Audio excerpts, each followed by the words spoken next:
For a long time, scientists believed that the future of humanity would be living on other planets, like Mars or the Moon. But new discoveries changed everything we thought about this. It turns out that planets have huge problems. Gravity that is too strong, dangerous atmospheres, deadly radiation, and resources that run out. What seemed to be our natural destiny, living on rocky worlds, might actually be a trap. Scientists now believe that giant spaceships, the size of cities, would be much safer and more practical for journeys that last thousands of years. This made researchers ask something shocking. What if planets were never meant to be our permanent home? Get ready to fall asleep while listening to this video. Subscribe to the channel, leave your like and comment what part of the world you are watching from. Get comfortable and relax. Let's begin. For generations, we've been sold a very specific dream of the future, one with domed cities on the red sands of Mars and bustling lunar bases.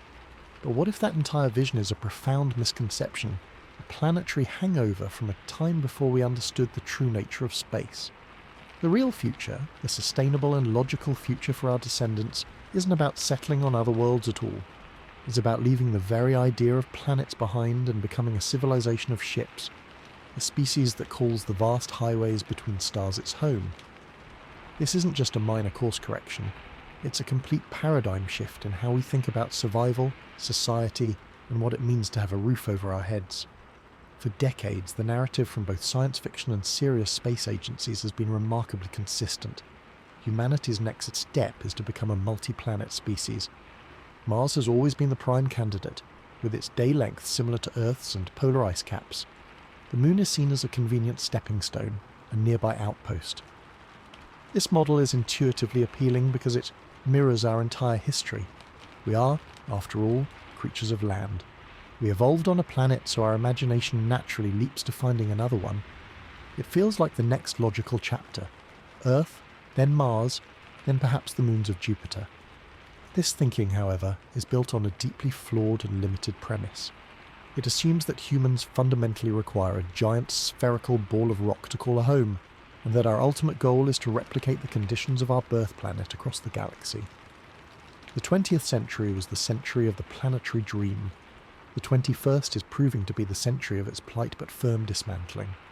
As our probes have actually reached these worlds, and our understanding of biology, engineering, and physics has deepened, a harsh reality has come into focus. The costs and dangers of making a planet like Mars even remotely habitable are not just high, they are likely prohibitive for any civilization, even an advanced one. The process known as terraforming isn't a matter of just pumping some greenhouse gases into the atmosphere. It is a planetary-scale engineering project that would require millennia of sustained, precise effort, controlling chaotic systems we barely understand on our own planet. It means creating a magnetic field from scratch to shield the surface from radiation. It means somehow thickening an atmosphere that is constantly being stripped away by the solar wind. It means altering the very soil to be non-toxic and fertile. Each step is a monumental challenge, and each step could fail catastrophically, rendering the entire investment a ghost town. Meanwhile, parallel advancements in other fields have quietly pointed toward a more elegant, more controllable, and ultimately more humane solution. The science of materials has given us insights into alloys and composites that can withstand the extremes of space. Robotics and automation have advanced to the point where constructing massive structures in orbit is no longer pure fantasy. Most importantly, our research into nuclear fusion and advanced propulsion suggests that the power for immense journeys and habitats is within reach. This confluence of technologies has redirected smart engineering minds away from the nightmare of fixing a broken planet and toward the clean sheet design of habitats built from scratch. Instead of asking, how can we adapt to this hostile Martian environment, the question became, why are we trying to adapt to a hostile environment at all? Why not build our own environment, tailored precisely to our needs, and take it with us? This is the core of the shift. It moves the human enterprise from being reactive and adaptive to being proactive and creative.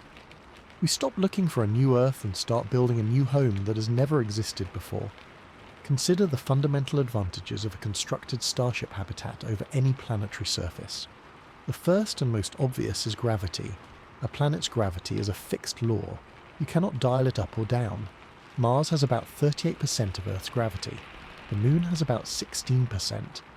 We have no idea what living for generations in such low gravity would do to the human body.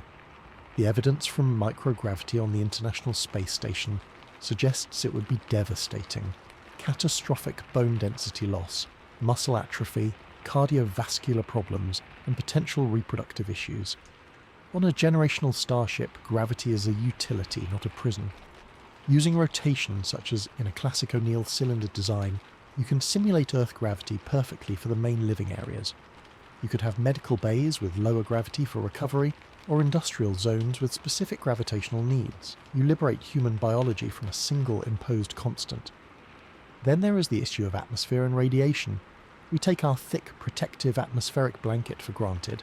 Other planets either lack one entirely, leaving you exposed to the full fury of cosmic and solar radiation, or they have an atmosphere that is actively poisonous. Creating a planet-wide breathable atmosphere is again a task of almost unimaginable scale and fragility.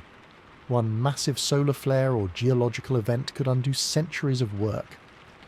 On a starship, the atmosphere is a closed-loop system inside a fortified hull. Advanced life support systems, descendants of what we use on the International Space Station today, would recycle every molecule of air and water with near-perfect efficiency. The air composition, the humidity, the temperature all are maintained in an optimal steady state. There are no storms, no toxic dust clouds, no sudden pressure drops. The radiation shielding is built into the very structure of the vessel, a layer of water, advanced polymers, or even magnetic fields encompassing their entire living space, providing uniform protection. You're not hiding in caves on your own planet. You're living safely in the open within your ship. Resource acquisition is another area where the planetary model falls apart. The idea that a new planet offers untapped riches ignores the incredible difficulty of planetary mining. On Mars, you would need to use heavy machinery and low gravity and a thin atmosphere to excavate, transport and process ore, expending enormous energy for every kilogram of useful material. A fleet of starships operates on a principle of resource grazing. They could park in an asteroid belt or a resource-rich system where the raw materials are floating in the vacuum, easily accessible. Mining an asteroid requires orders of magnitude less energy than mining a planetary surface, because you're not fighting a deep gravity well. A planet represents a single fixed deposit that can be depleted. A mobile civilization has the entire universe's worth of resources to drift toward. The starship is also the ultimate controlled ecosystem. A planet, even a terraformed one, is a chaotic, unpredictable biological system. It has unknown pathogens, invasive species, unpredictable weather, and complex climatic feedback loops. A starship habitat is Biosphera 2.0, managed in real time by sophisticated artificial intelligence. Every parameter from the nutrient mix in the hydroponic farm soil to the exact light spectrum for optimal plant growth, from the carbon dioxide balance to the bacterial composition in the water supply is monitored and adjusted. Agriculture happens in vertical farms with continuous harvest cycles, free from pests and seasons. Food security becomes a matter of engineering and maintenance, not a gamble with an alien climate. This level of control extends to societal stability as well. Living in a starship is a profound social experiment that demands cooperation. The extreme dependency on a flawless life support system would likely foster a culture deeply rooted in technical merit, long-term planning, and collective responsibility. The concept of waste becomes unthinkable. Every element is part of the cycle. While this environment could potentially lead to oppressive forms of control, it also has the potential to forge a unified human identity, focused on a common tangible destiny, the survival and health of the ship itself. The ship is not just a vessel, it is the entire world. Its smooth operation is the highest law. This brings us to the most powerful advantage of all, mobility. To settle on a planet is to put all your eggs in one basket, a basket sitting in a cosmic shooting gallery. A single asteroid impact, a gamma ray burst from a nearby star, or the slow creep of a new ice age could doom the entire colony. A starship-based civilization possesses strategic mobility. If a threat is detected, the fleet can simply move. This isn't an emergency escape plan, it is the default mode of existence. It eliminates the risk of extinction from a localized catastrophe and allows the civilization to constantly migrate toward regions of space with more abundant energy or resources. The immobility of planetary life is an existential risk. Interstellar mobility is resilience incarnate. Finally, this shift represents a philosophical maturation for our species. Relying on finding an Earth twin is playing a cosmic lottery with astronomical odds. Choosing to build starships is deciding to stop playing that game. It is the assertion that we are no longer passive subjects of our environment, waiting for a suitable world to appear. We become the active architects of our own destiny. We stop looking for a home and learn to carry it with us. Planets then revert to what they are best suited for: spectacular natural parks, sites for scientific study, or mining outposts. Our home becomes the journey, the road between the stars. Our descendants won't be Martians or Venusians. They will be something new entirely. Citizens of the galaxy born of steel and starlight, for whom the concept of planetary attachment will seem as quaint and ancient as our ancestors' fear of the open ocean. They will live in ships, not because they have to, but because it is the smarter, safer, and ultimately more human way to claim our place in the cosmos. So, if we accept that our future lies in constructed habitats and not on planetary surfaces, we immediately unlock a solution to one of the most insidious and overlooked problems of space settlement: gravity. On a planet, gravity isn't a feature you can adjust. It's a fundamental, unchangeable law of that specific world, a permanent and often hostile physiological sentence for anyone living there. This is the silent tyranny of planetary gravity, an invisible force that poses arguably the greatest biological barrier to becoming a truly multi-world species in the traditional sense. We are creatures engineered by and for Earth's specific gravitational pull. Every single system in our bodies, from our bones and muscles to our hearts, and the very way our fluids circulate, has evolved under this one constant.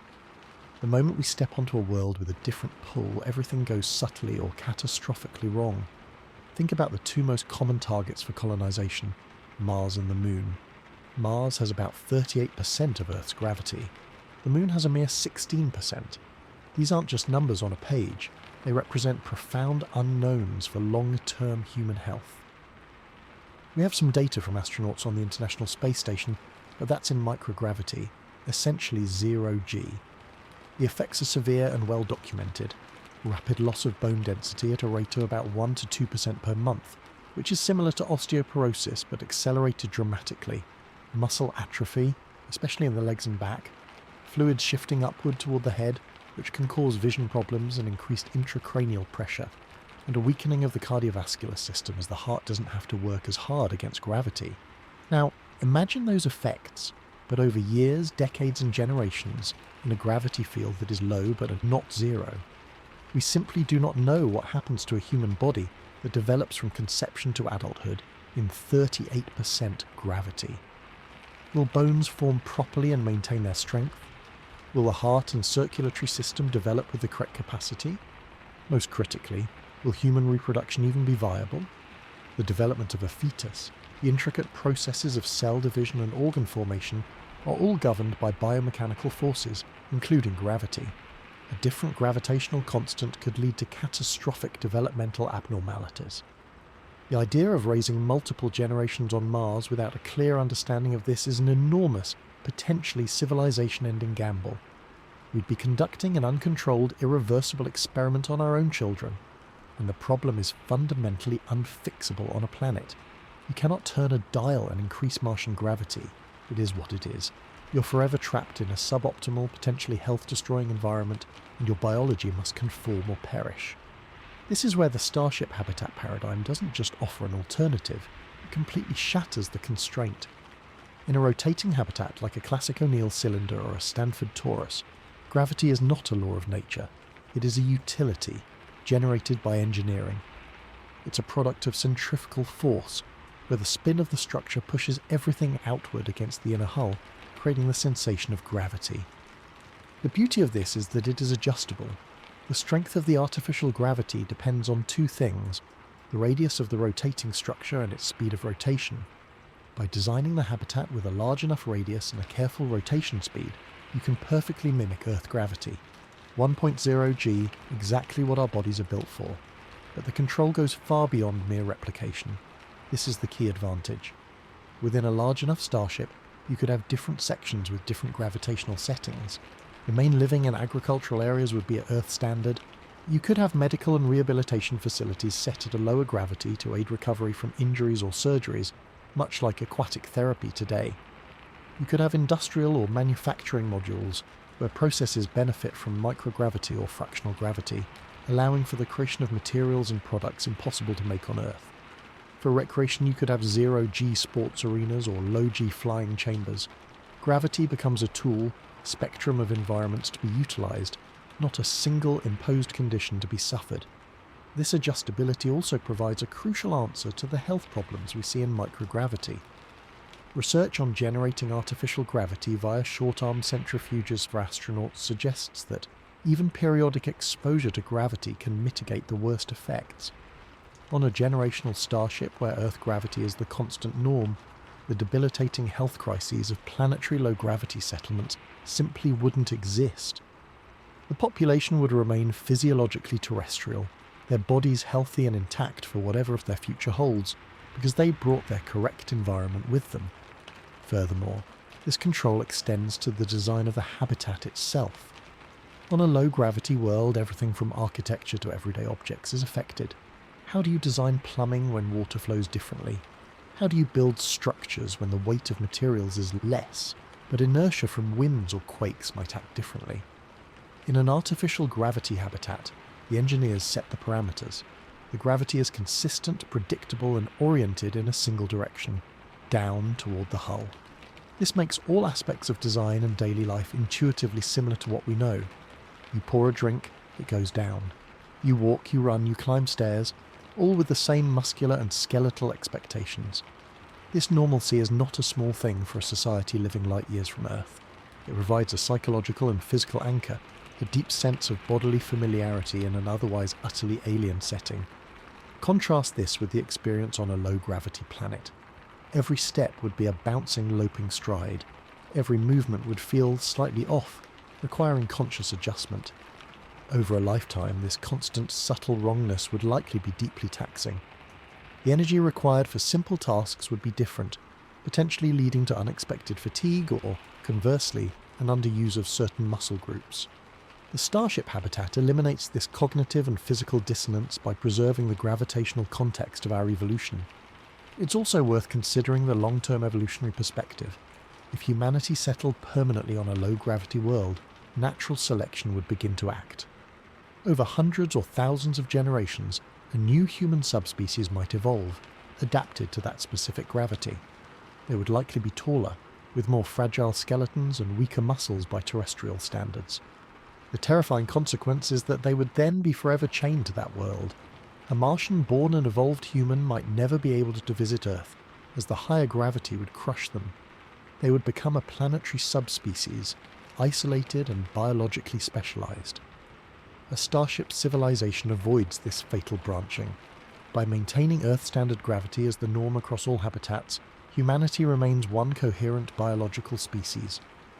A person from one generation ship could visit or migrate to another, no matter its location in the galaxy, with no physiological barrier. This preserves genetic diversity and cultural unity on a scale a scattered planetary civilization could never achieve. In essence, the choice between planets and ships is a choice between biological adaptation and environmental control. Planetary settlement forces us to adapt our bodies to a new, fixed, and likely harmful gravitational constant. With all the unknown risks and permanent consequences that entails, it is a passive, reactive strategy. The Starship model allows us to actively create and maintain the ideal gravitational environment for human health and prosperity. It turns gravity from a master into a servant. It acknowledges that human biology is not infinitely malleable, and that some constants, like the pull we evolved under, are worth preserving as we venture out into the cosmos. By taking our gravity with us, we take our health, our unity, and our full human potential with us, leaving behind the tyranny of worlds that were never built for us in the first place. This isn't just a technical solution, it's a profound declaration that for humanity to thrive in space, we must carry the key conditions of our flourishing with us, rather than hoping to find them etched into the surface of a distant, indifferent rock. The freedom from the planet's unyielding gravity well is therefore the first and most fundamental freedom a spacefaring civilization must secure.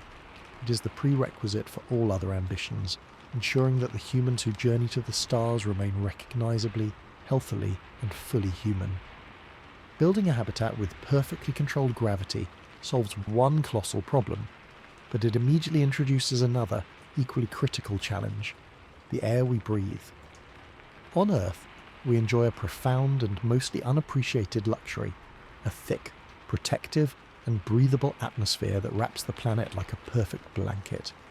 This isn't just the oxygen we need, it's a complex shield that blocks harmful radiation, burns up small meteors, regulates temperature, and maintains pressure. The moment we consider living on another world, this blanket is either violently ripped away or replaced with something actively poisonous. This is the fatal flaw in the planetary dream, the dangerous illusion that a protective atmosphere is something we can easily replicate or find elsewhere. The reality is that atmospheres, as a life support system, are terrifyingly fragile and chaotic when scaled to a planet, but they become elegantly simple and robust when contained within the hull of a starship. Let's look at our nearby options. The Moon has no appreciable atmosphere at all. It's a vacuum.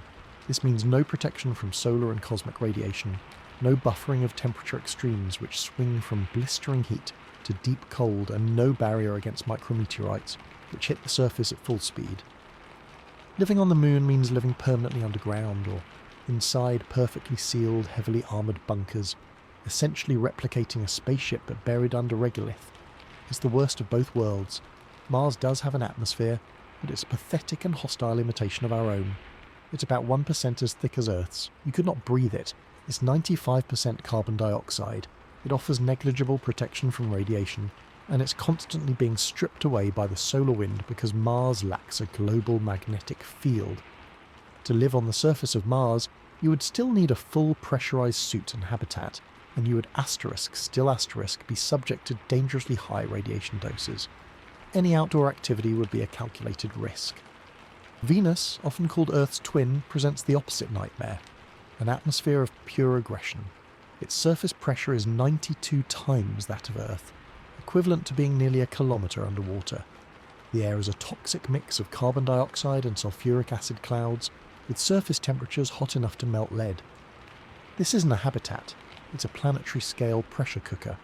So, the classical vision of terraforming, of somehow turning the Martian atmosphere into something breathable, is a task of such staggering magnitude and uncertainty that it borders on mythology.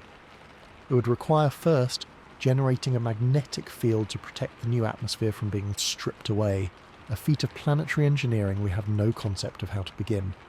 Then, you would need to release trillions of tons of gases, perhaps by vaporizing the polar caps or redirecting volatile-rich comets to thicken it. This would take thousands, perhaps millions of years of sustained directed effort. And even if you succeeded, you'd have a thin, cold, carbon dioxide-heavy atmosphere that then requires the introduction of photosynthetic life to slowly, over more eons, convert it to oxygen. The process is not just slow, it is inherently unstable and unpredictable. One major volcanic event or a shift in orbital dynamics could collapse the whole delicate system. This is the core of the problem. Planetary atmospheres are open, chaotic systems interacting with stellar winds, geological processes, and solar radiation across a massive, uncontrollable surface area. They are the antithesis of a reliable life support system. Now contrast this with the environment inside a generational starship. Here, the atmosphere is not a planetary feature. It is a piece of precision engineering, a closed-loop utility. The entire breathable volume is contained within a sealed shell. This changes everything. First and foremost, it is a finite, measurable, and therefore perfectly manageable quantity. We already operate closed-loop life support systems, albeit on a small scale, on the International Space Station. They recycle water from urine and sweat, and they use systems to remove carbon dioxide and replenish oxygen. On a starship, these systems would be massively scaled up and refined to near-perfect efficiency. Every molecule of water, every atom of oxygen and nitrogen is tracked and recycled. The air you exhale today is cleaned, revitalized, and will be the air you inhale tomorrow, next month, next year. Losses are minimal and can be topped up by extracting volatiles from ice asteroids, or from the hydrogen and oxygen in water. This creates an atmosphere that is not only breathable but optimal.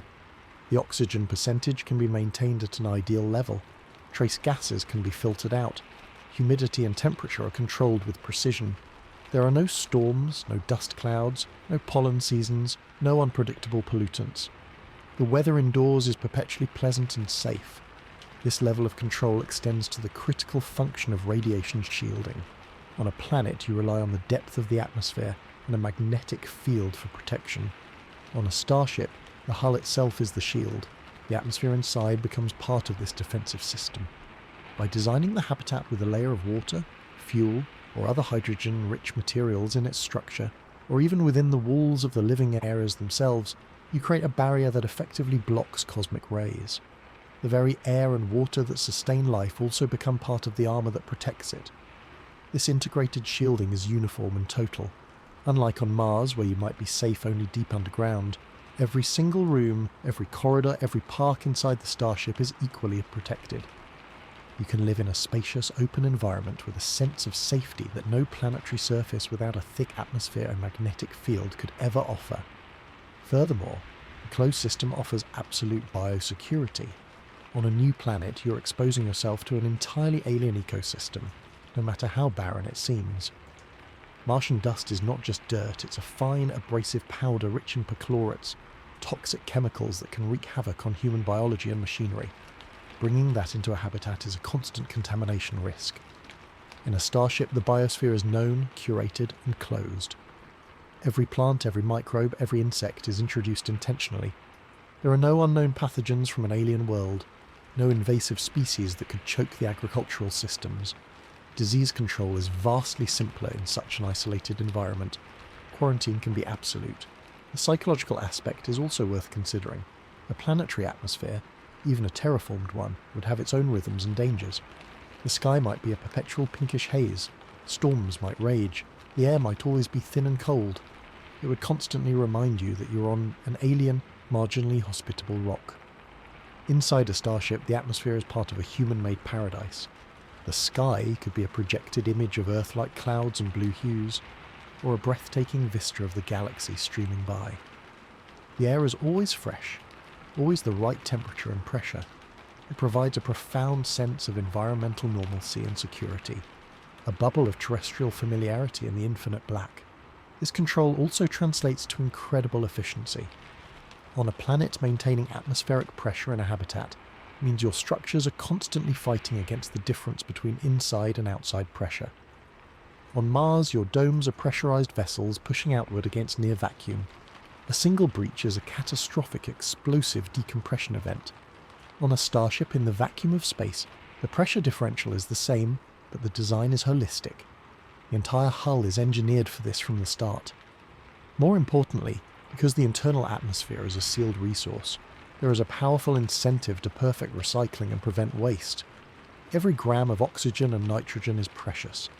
This drives innovation in life support technology in a way that a planet with a, theoretically, vast atmospheric resource would not.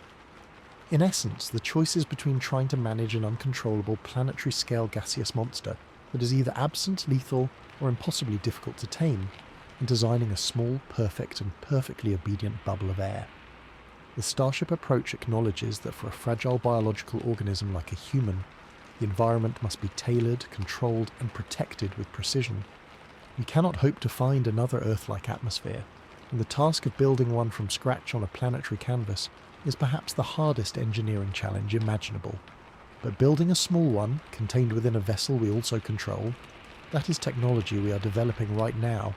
It is a matter of scale and refinement, not magic. By rejecting the planetary atmosphere model, we free ourselves from a dependency on celestial luck and from millions of years of geological and biological processes. We take responsibility for our own air, our own climate, and our own survival, carrying a tiny, perfect piece of Earth's legacy with us in a bottle forever. This sealed bottle, not the open and hostile sky of an alien world, is what will allow our descendants to breathe easy on their journey between the stars. It transforms the atmosphere from a planetary condition we must suffer and adapt to into a life support system we own, understand, and maintain. That shift, from being at the mercy of a world's air to being the master of our own, is as fundamental as the shift from fixed gravity to adjustable gravity. It is another step in the journey from being passengers on a planet to being pilots of our destiny. Now, creating a perfectly controlled bubble of air and gravity addresses our immediate biological needs, but it does nothing to stop an invisible, pervasive threat that permeates the space between stars, a danger that makes the surface of any planet without a magnetic field a death trap for long-term human habitation. This is the ever-present barrage of high-energy radiation, both from our own sun and from deep space, and it represents perhaps the most formidable and non-negotiable barrier to the classic vision of living on planets like Mars. While a starship can be designed from the ground up as a shielded fortress, a planet without a protective magnetosphere leaves its potential settlers with only one terrible option: to live like moles, buried underground, forever hiding from the sky. The radiation in space comes in two main forms, both bad. The first is solar particle events, essentially storms of protons ejected from the sun during solar flares or coronal mass ejections. These are bursts of intense radiation that can deliver a lethal dose to an unprotected astronaut in a matter of hours. They are somewhat predictable and can be warned against, allowing time to retreat to a shielded shelter.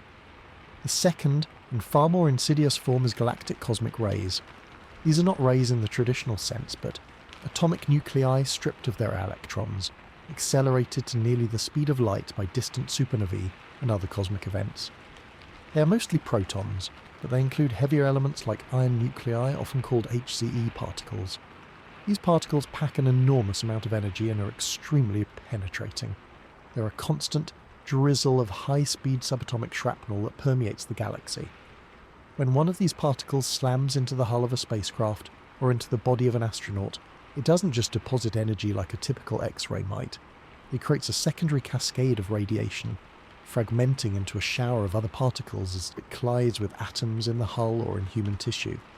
This can cause severe damage to DNA, leading to increased risks of cancer, cataracts, and potentially damage to the central nervous system that could affect cognitive function over long durations.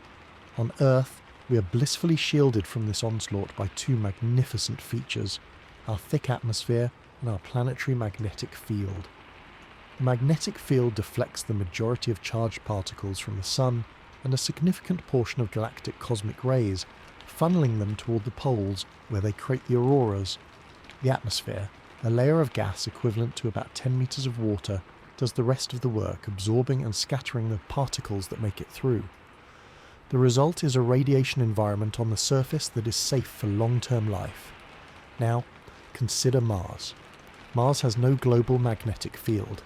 It lost it billions of years ago, and without that protective shield, the solar wind has been stripping away its atmosphere ever since, leaving it thin and useless for radiation protection. On the Martian surface, you're exposed to a radiation dose about 2.5 times higher than what astronauts receive on the International Space Station, and hundreds of times higher than the surface of Earth. A human spending just a few hundred days on the Martian surface would exceed the lifetime radiation exposure limits set by space agencies for astronauts. This isn't a minor health risk. It's a definitive showstopper for permanent open surface colonization. The proposed solution for planetary settlers is as grim as it is simple. Live underground. Use the Martian soil or regolith as shielding. Bury your habitats under several meters of dirt to provide a mass barrier that absorbs the radiation. This means your life on Mars would be, for all practical purposes, life in a windowless basement. You might have surface access for maintenance or short excursions in suits, but your home, your gardens, your community spaces would all be subterranean caverns. The psychological weight of living permanently underground, never feeling sunlight on your skin, never seeing a real horizon, cannot be overstated. It is a deeply unnatural and confined existence, all to mitigate a fundamental flaw in the planetary location. Furthermore, this buried habitat model has major logistical flaws. Excavating and sealing large underground volumes on an alien planet is an immense engineering challenge. The structures still need to be pressurized, and now they also have to support the weight of the soil above them. Expansion is difficult and dangerous, and crucially, this shielding is only good where you build it. The entire surface remains a lethal zone. Your civilization is not a planet-wide entity, it is a network of isolated bunkers. Contrast this with the integrated solution of a generational starship. From the earliest design phase, radiation shielding is not an afterthought or a desperate mitigation. It is a core architectural requirement. The hull is not just a pressure vessel, it is a radiation barrier. The most effective shielding involves mass, particularly materials with lots of hydrogen atoms like water, polyethylene plastics, or even hydrogen-rich fuels. On a starship, these are not dead weight. They are functional resources integrated into the structure. Imagine the hull being a double or triple layered shell, with the outer layers filled with water from the ship's recycling system or fuel reserves. This water layer would absorb and scatter incoming cosmic rays, dramatically reducing the dose that reaches the inner habitat. Some designs propose having the ship's agricultural areas arranged radially so the water in the hydroponic tanks and the soil itself forms a protective ring around the central living quarters. Even the ship's waste and stored food supplies could be strategically placed to add shielding. This is a holistic approach where every gram of mass on the ship serves at least one purpose, and often two: water for life and shielding, fuel for propulsion and shielding, food for consumption and shielding. Moreover, a starship could potentially employ active shielding technologies that are utterly impossible on a planetary scale. One concept is a magnetic shield, a mini magnetosphere generated by superconductors running around the ship. This would deflect charged particles just like Earth's field does. While energetically expensive for a ship with a fusion reactor, it could be feasible. This active system could be tuned specifically during solar storms, ramping up protection during periods of high danger. The key outcome is that inside a properly designed starship, the radiation environment can be brought down to levels equivalent to, or even safer than, Earth's surface. And this protection is uniform. Every single room, every corridor, every park and plaza enjoys the same level of safety. The inhabitants are not confined to a central bunker. The entire world ship is safe.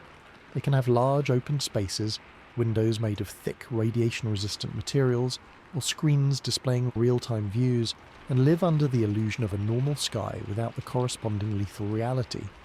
They are not hiding from their environment. Their environment is built to protect them. This difference in approach fundamentally changes the human experience. On Mars, radiation dictates a fearful, constrained existence. It is a constant environmental bully that forces you into holes.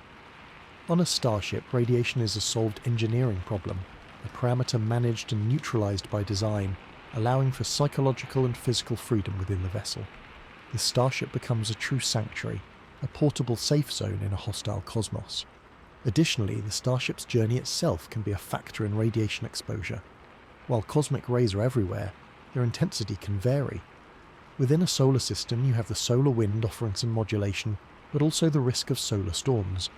In interstellar space, the cosmic ray flux is more constant but can be influenced by local conditions. A mobile civilization can, in theory, analyze the galactic environment and perhaps choose trajectories that minimize travel through regions of higher cosmic ray density, such as near recent supernova remnants. This is a level of strategic avoidance a fixed planetary colony could never contemplate. In the end, the radiation problem exposes the profound weakness of the planetary model. It reveals that the surface of a world like Mars is not a frontier to be settled. It is a hazardous work site to be visited briefly with extreme caution. Burying yourself to survive there is an admission of defeat, a concession that the planet itself is trying to kill you, and you must spend your resources perpetually hiding from it. The Starship paradigm, however, embraces the reality of space's hostility and engineers a comprehensive solution. It acknowledges that we must bring our own complete environment, and that includes a radiation shield as an integral part of our mobile home. By doing so, it turns the greatest danger of deep space into a manageable technical specification, freeing our descendants to live full, open lives under artificial suns, unafraid of the silent rain from the cosmos. This isn't just about avoiding cancer, it's about claiming the right to live without fear in the vastness, to have a home that protects you utterly, not a plot of ground that requires you to cower beneath it. The Starship's hull, therefore, is more than metal and water. It is the boundary between a lethal universe and a sustained, flourishing civilization. The comprehensive shielding of a starship solves the survival equation, but survival is merely the baseline. For a civilization to thrive and grow across generations, it needs to build, repair, and expand. This requires resources, raw materials, metals, minerals, and volatiles. Here lies another powerful argument against the planetary model and in favour of the mobile habitat. The widespread but mistaken belief that a new planet represents a treasure trove of easily accessible, inexhaustible resources. This is a dangerous fallacy. The reality is that extracting resources from a planet, even a seemingly barren one, is an energy-intensive nightmare, while the resources of space, accessible to a mobile fleet, are both more abundant and infinitely easier to collect. The planetary model forces you into the role of a traditional miner, digging and scraping at a hostile landscape. The Starship model enables you to become a resource grazer, drifting through a universe where the raw materials are conveniently pre-packaged and floating in the void. Consider the most often cited planetary destination, Mars. The vision suggests that Martian soil can be used for growing crops, its ice caps for water, and its regolith for building materials and metal ores. This is technically true, but it ignores the monumental energy cost and complexity of every single step. First, you have to get to the resource. Mining on Earth is difficult enough, with its dense atmosphere, readily available liquid water, and robust machinery. On Mars, you have to operate in a near vacuum with toxic dust, using machinery that must be specially designed for low gravity and extreme temperature swings. Every piece of equipment, every ounce of fuel, must be shipped from Earth at colossal expense or manufactured on site, which itself requires a prior industrial base. Then, you have to extract the resource. Let's take water from the polar ice caps. This isn't a simple matter of drilling a hole. The caps are mixtures of water ice and frozen carbon dioxide, located in bitterly cold, dark regions for half a Martian year. You would need a permanent, heavily insulated operation there to mine, purify, and then transport the water thousands of kilometers to where the colonists actually live, consuming vast amounts of energy for heating, pumping, and propulsion. Now consider metal ores. You must locate a viable deposit, establish an open pit or underground mine, extract the ore, crush it, and then process it through smelting or chemical refinement to extract the pure metal. Each stage requires massive infrastructure, power plants, processing facilities, transportation networks. The energy required per kilogram of finished steel or aluminum on Mars would be orders of magnitude higher than on Earth. You're fighting the planet's gravity well every step of the way, hauling millions of tons of material against a force that, while lower than Earth's, is still significant and inescapable. This is the tyranny of planetary resource dependence. You're chained to a single, finite ball of rock.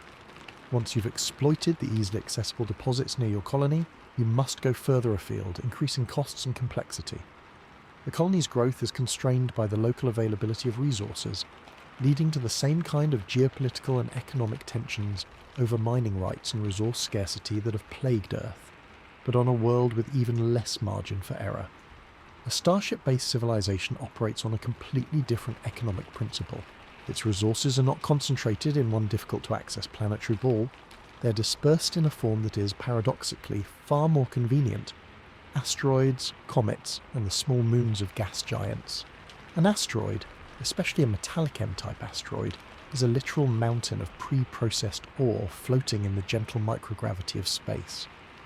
There is no overburden of rock to remove, no deep gravity well to fight against. The material is already in 0G, ready to be harvested. A single metallic asteroid, just a few hundred meters across, could contain more platinum group metals, iron, nickel, and cobalt than have been mined in all of human history. The process involves landing a robotic harvester on the surface, which can use simple solar concentrators to melt and slice off chunks of metal, or which can scoop up loose regolith. Because the gravitational pull of such a small body is negligible, the energy required to lift material off its surface and transport it is almost zero. You're not mining, you're collecting. This is resource grazing. A fleet of Starship habitats could park in a rich asteroid belt for decades or centuries, slowly and methodically harvesting the raw materials needed for maintenance, expansion, and the construction of new habitat modules. They would use the abundant solar energy available in the inner system, or later, fusion power, to process the materials right there in space. The microgravity environment itself is an industrial advantage, allowing for the creation of pure alloys and perfect crystals that cannot be made on any planetary surface. Water, the most critical resource of all, is also abundantly available in space, locked away in carbonaceous chondrite asteroids and the ice of comets. These snowballs are often called the water towers of the solar system. Harvesting water from a comet or a hydrated asteroid is, again, far simpler than mining it from a planetary polar cap. You can gently heat the surface to sublime the ice directly into vapour, which you then capture and condense. This provides not just water for life support, but also the hydrogen and oxygen for rocket fuel and breathable air. The Starship civilization is therefore not a mining civilization, it is a collecting and processing civilization. Its resource base is not a single planet, but the entire solar system, and eventually other star systems. When one region's resources become depleted relative to the fleet's needs, the fleet simply moves on, using the fuel manufactured from the very resources it collected. This mobility breaks the direct link between population growth and local resource depletion that has defined all planetary societies. Furthermore, this model eliminates the concept of waste. On a planet, mining and industry produce tailings, slag, and pollution that contaminate the local environment. On a closed-loop starship or in the zero-G industrial parks that accompany it, waste is merely an unprocessed resource. Every byproduct is captured and either recycled back into the ecosystem or stored for future use. The metallic slag from asteroid processing could be used as raw material for radiation shielding or construction aggregate. The silicates could be used for glass or soil substrates. This near-total recycling is driven by necessity and enabled by the controlled environment. The economic implication is profound. The cost of raw materials for a starship society plummets compared to a planetary one. The immense energy tax of fighting a gravity well is removed. This means that the civilization can allocate its energy and intellectual capital to other pursuits: scientific research, cultural development, further technological refinement, and the construction of ever more spacious and sophisticated habitats. Growth becomes modular and organic. New habitat cylinders can be built from locally harvested materials and attached to the existing fleet. If the population grows too large for one community, a segment can detach, taking its share of the collective resource harvesting equipment and become a new independent world ship. This is a peaceful, logical form of expansion, devoid of the land grabs and territorial conflicts that planetary surfaces inevitably invite. In contrast, a Martian colony would face brutal economic realities. Every screw, every microchip, every litre of fuel that cannot be sourced locally would have an astronomical import cost from Earth. Its growth would be stifled by the sheer difficulty of heavy industry in a low-gravity, dusty, radioactive environment. It would likely remain a fragile, impoverished outpost for centuries, perpetually dependent on subsidies from the home planet. The Starship civilization, by embracing the true nature of space resources, becomes self-sufficient and prosperous. It recognises that planets are, from a resource extraction standpoint, inefficient clutter. The valuable stuff is not buried deep under layers of rock and gravity. It's floating freely in the light, waiting to be picked up. This is why our descendants will live in ships. They won't be poor settlers struggling to scrape a living from a hostile dirt ball. They will be the stewards of immense mobile arcs, capable of harvesting the wealth of entire asteroid belts, using that wealth to build more arcs, and slowly, gradually, spreading a network of life and civilization through the galaxy, unburdened by the gravitational and economic anchors of any single world. Their prosperity will be built not on land, but on mobility and access to the infinite, floating resources of the cosmos. The ability to harvest raw materials from asteroids solves the industrial needs of a starship civilization, but a civilization is not built on metal and rock alone. It is built on life itself, on the continuous reliable production of food, the purification of air and water, and the maintenance of a stable, healthy environment for millions of people. This is where the planetary model reveals its most profound weakness, and the Starship model its greatest strength: the management of ecology. A planet, even a terraformed one, is a chaotic, unpredictable, and open biological system. A starship, however, is the ultimate controlled ecosystem, a Biosphere 2.0 managed not by hope and guesswork, but by real-time artificial intelligence and precision engineering. This isn't just an upgrade, it's the difference between trying to farm during the Ice Age and farming in a perfectly calibrated indoor vertical garden that never experiences a drought, a frost, or a pest. Consider what an ecosystem actually is on a planet. It's a mind-bogglingly complex web of competing species, chemical cycles, weather patterns, geological activity, and solar input. It is never static. It evolves. It experiences shocks. It has feedback loops we barely understand. Now imagine trying to recreate that on a dead world like Mars. You're not just planting seeds in dirt. You're attempting to jumpstart an entire global biosphere from scratch with no guarantee of stability. The famous Biosphere 2 experiment on Earth in the 1990s is a tiny, sobering preview. That was a sealed 3-acre environment built with the best intentions, containing several miniature biomes. It failed rapidly. Oxygen levels dropped unexpectedly as bacteria in the soil consumed it faster than the plants could produce. Carbon dioxide spiked. Uninvited species like ants and cockroaches thrived, while pollinator species died off, crippling food production. The crew faced malnutrition and conflict. If we cannot reliably manage a sealed ecosystem the size of a few football fields on our own benign planet, what arrogant hope do we have of managing an entire planetary atmosphere and soil system on a hostile alien world? The process would be one of constant, desperate firefighting against unforeseen collapses and imbalances, with the survival of the entire colony at stake every single day. The generational Starship sidesteps this chaos entirely by embracing a different philosophy: total control. The ship's interior is not a simulated planet. It is a highly tuned life support machine where biology serves engineering. At the heart of this machine is an artificial intelligence, a planetary management system that monitors every conceivable parameter. Sensors in the air, water and soil provide constant data on temperature, humidity, oxygen, carbon dioxide, nitrogen compounds, pH levels, microbial content and nutrient flows. The AI analyzes this data in real time, comparing it to optimal models and makes micro-adjustments. It controls the spectrum and intensity of lights in the agricultural sectors to maximize plant growth and nutritional value. It manages irrigation and nutrient delivery to hydroponic and aeroponic farms with surgical precision. It regulates atmospheric composition by controlling the balance between plant photosynthesis and human and animal respiration, with backup chemical processes to handle any imbalance. This turns the environment from a wild force into a utility, as reliable as electricity or running water. Agriculture on a starship bears no resemblance to traditional farming.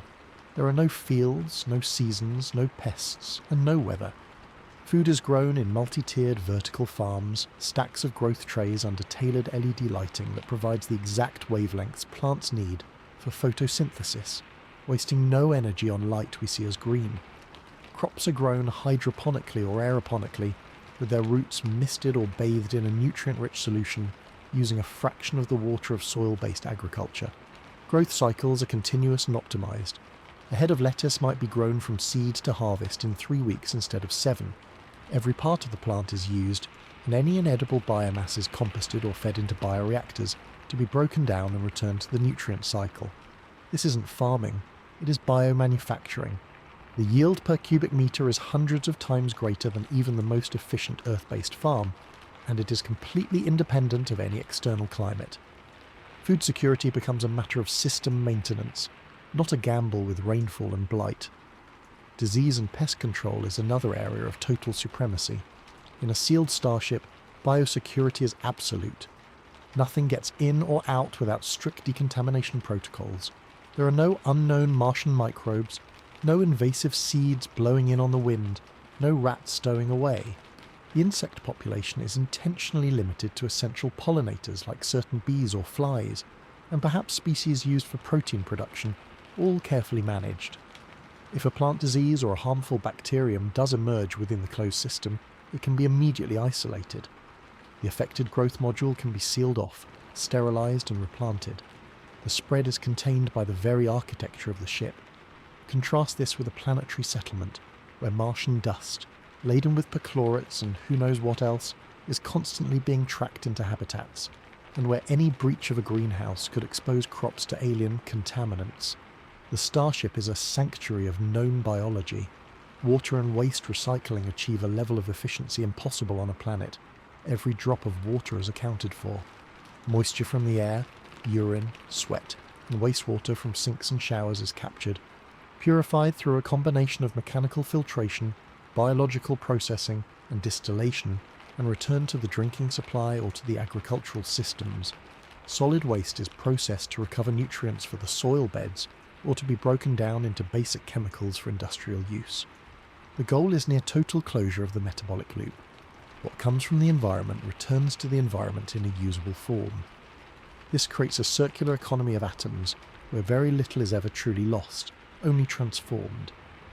On a planet, waste is often just dumped, polluting the local environment because the scale seems too large to matter. On a starship, every atom is precious, and this mindset drives hyper-efficiency. This controlled ecology also has a psychological dimension. The environment can be designed for human well-being. The wilderness areas inside the ship are not wild at all. They're curated parks and gardens designed for beauty, relaxation, and psychological respite. The trees are chosen for air purification and structural stability, not for random growth. The streams are part of the water circulation system. The climate is perpetually spring. There is no danger, no poisonous plants, no predatory animals. It is nature as a service, perfectly safe and always accessible. This provides a profound sense of security and tranquility that the unpredictable, dangerous outdoors of an alien planet could never offer. For children growing up in the starship, this will simply be what nature is, a beautiful, beneficial, and reliable part of their world. The ultimate result of this approach is the transformation of survival from an art into a science. On a planet, you're always reacting to the environment. On a starship, you're commanding it. The ecosystem is a known, quantifiable, and adjustable variable. This stability is the bedrock upon which a long-term civilization can be built. It allows for precise population planning, as food production is predictable.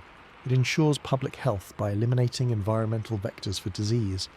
It frees up immense intellectual resources that would otherwise be devoted to constant environmental crisis management, allowing that brain power to focus on culture, science, and exploration. The starship does not conquer an ecosystem. It replaces the very concept with something better, more reliable, and more humane. It acknowledges that for a technological species, the ideal environment is not a found one, but a built one, fine-tuned to the last detail to nurture and sustain life indefinitely. Our descendants won't live in precarious bubbles on deadly worlds. They will live inside the most sophisticated garden ever created, a self-renewing arc where every leaf and every breath is part of a grand, intelligently designed symphony of life. That is the promise of the starship as a total ecosystem, not a struggle against nature, but the final harmonious integration of biology and technology into a single, sustainable, and flourishing whole. This perfectly controlled, self-renewing ecosystem provides the ultimate stability for life, but it also highlights the final, most powerful argument for the starship paradigm over any planetary home: the power of movement. A controlled environment is a triumph of engineering, but if that environment is fixed to one location in space, it remains a sitting duck, subject to the whims and random violence of the cosmos. The ultimate evolutionary advantage for any species and for any civilization is not just adaptation, but mobility. To chain a civilization to a single planetary body is to place every egg in one fragile, immovable basket. To grant a civilization mobility is to give it the power to dodge, to flee, to seek, and to choose its own destiny. This is not a mere feature of starship life. It is its defining characteristic and its greatest source of long-term security. Think about the history of life on Earth. Mass extinctions were not caused by a lack of adaptation in the species that died. They were caused by catastrophic global changes that happened too fast for evolution to cope. An asteroid impact, massive volcanic activity, a sudden shift in climate. The species that survived often did so through sheer luck of being in the right niche or location, not through superior design. Now, scale that up to a civilization. A colony on Mars, for all its domes and tunnels, is irrevocably tied to that single world. It is a fixed point. What threats could it face? The list is long and unsettling. A nearby supernova even dozens of light years away could bathe the solar system in lethal gamma radiation for years. A rogue planet or a dense cloud of interstellar gas could disrupt the solar system's delicate gravitational balance, shifting orbits and causing climatic chaos. A period of intense solar activity far beyond anything in our historical record could scour the surface of worlds with minimal magnetic protection. Or, more classically, a large asteroid or comet impact on Mars itself, a repeating theme in solar system history. For a planetary colony, these are existential threats with only one possible response. Hunker down and hope your shielding is enough. If it isn't, that's the end. There is no plan B. The colony and all the genetic and cultural legacy it represents is erased. A civilization based on generational starships operates on a fundamentally different principle. Its existence is not defined by its coordinates, but by its trajectory. The habitat is not a settlement. It is a vehicle. Faced with the same gamma ray burst from a distant supernova, the Starship civilization has a clear and powerful option: move. Its propulsion system, likely a slow but steady fusion drive, is not just for grand voyages between stars. It is for course correction, for evasion, for strategic relocation. Detection systems would provide years, if not decades, of warning about such an event. In that time, the fleet could calculate a new trajectory, using the gravity of nearby stars or gas giants to slingshot away from the danger zone, or simply angle the ship to use its bulk and shielding most effectively. The threat passes through the space where the civilization asterisk was asterisk, not where at asterisk is asterisk. This transforms the cosmic environment from a series of unavoidable trials into a landscape that can be navigated. The civilization is no longer a target, it becomes a moving object, infinitely harder to hit with a celestial disaster. This mobility also applies to resource and energy scarcity. A planetary colony is stuck with the sunlight and local resources of its orbit. If its star is dimming, or if it has mined out the easily accessible materials, it faces a slow, entropic decline. A starship fleet is a grazing civilization. When resources in one asteroid belt become less convenient to harvest, or when the local star begins to age out of its stable phase, the fleet can decide to leave. It can plot a course for a younger, more energetic star, or for a system known to be rich in specific materials. The journey itself becomes a purposeful migration, not an exile. This turns the vastness of space from a barrier into a highway of opportunity. The ability to simply pick up and go is the ultimate form of resilience. It means no single catastrophe, short of something on a truly galactic scale, can wipe out the entire species. If one starship encounters an unforeseen disaster, perhaps a structural failure or an encounter with an uncharted object, the others in the fleet continue. The cultural and genetic information is distributed, not centralized. This is the opposite of the planetary all-eggs-in-one-basket model. It is a purposeful spreading of eggs across many moving baskets, each capable of independent survival. This mobility also redefines the concept of exploration and expansion. For a planetary society, expansion means conquering new territory on the same world, or sending out painful, expensive, and one-way missions to other planets, each of which then becomes another fixed, vulnerable point. For a starship civilization, exploration and migration are the same activity. To go see a new star system is to potentially move there, to settle into orbit around its resources for a few centuries.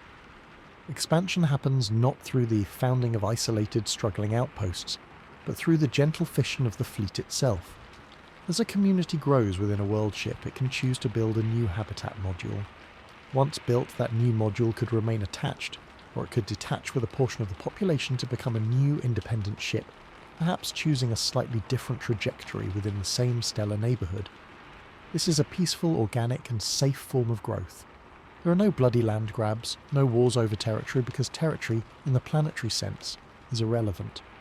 What matters is trajectory, resources and the health of the vessel.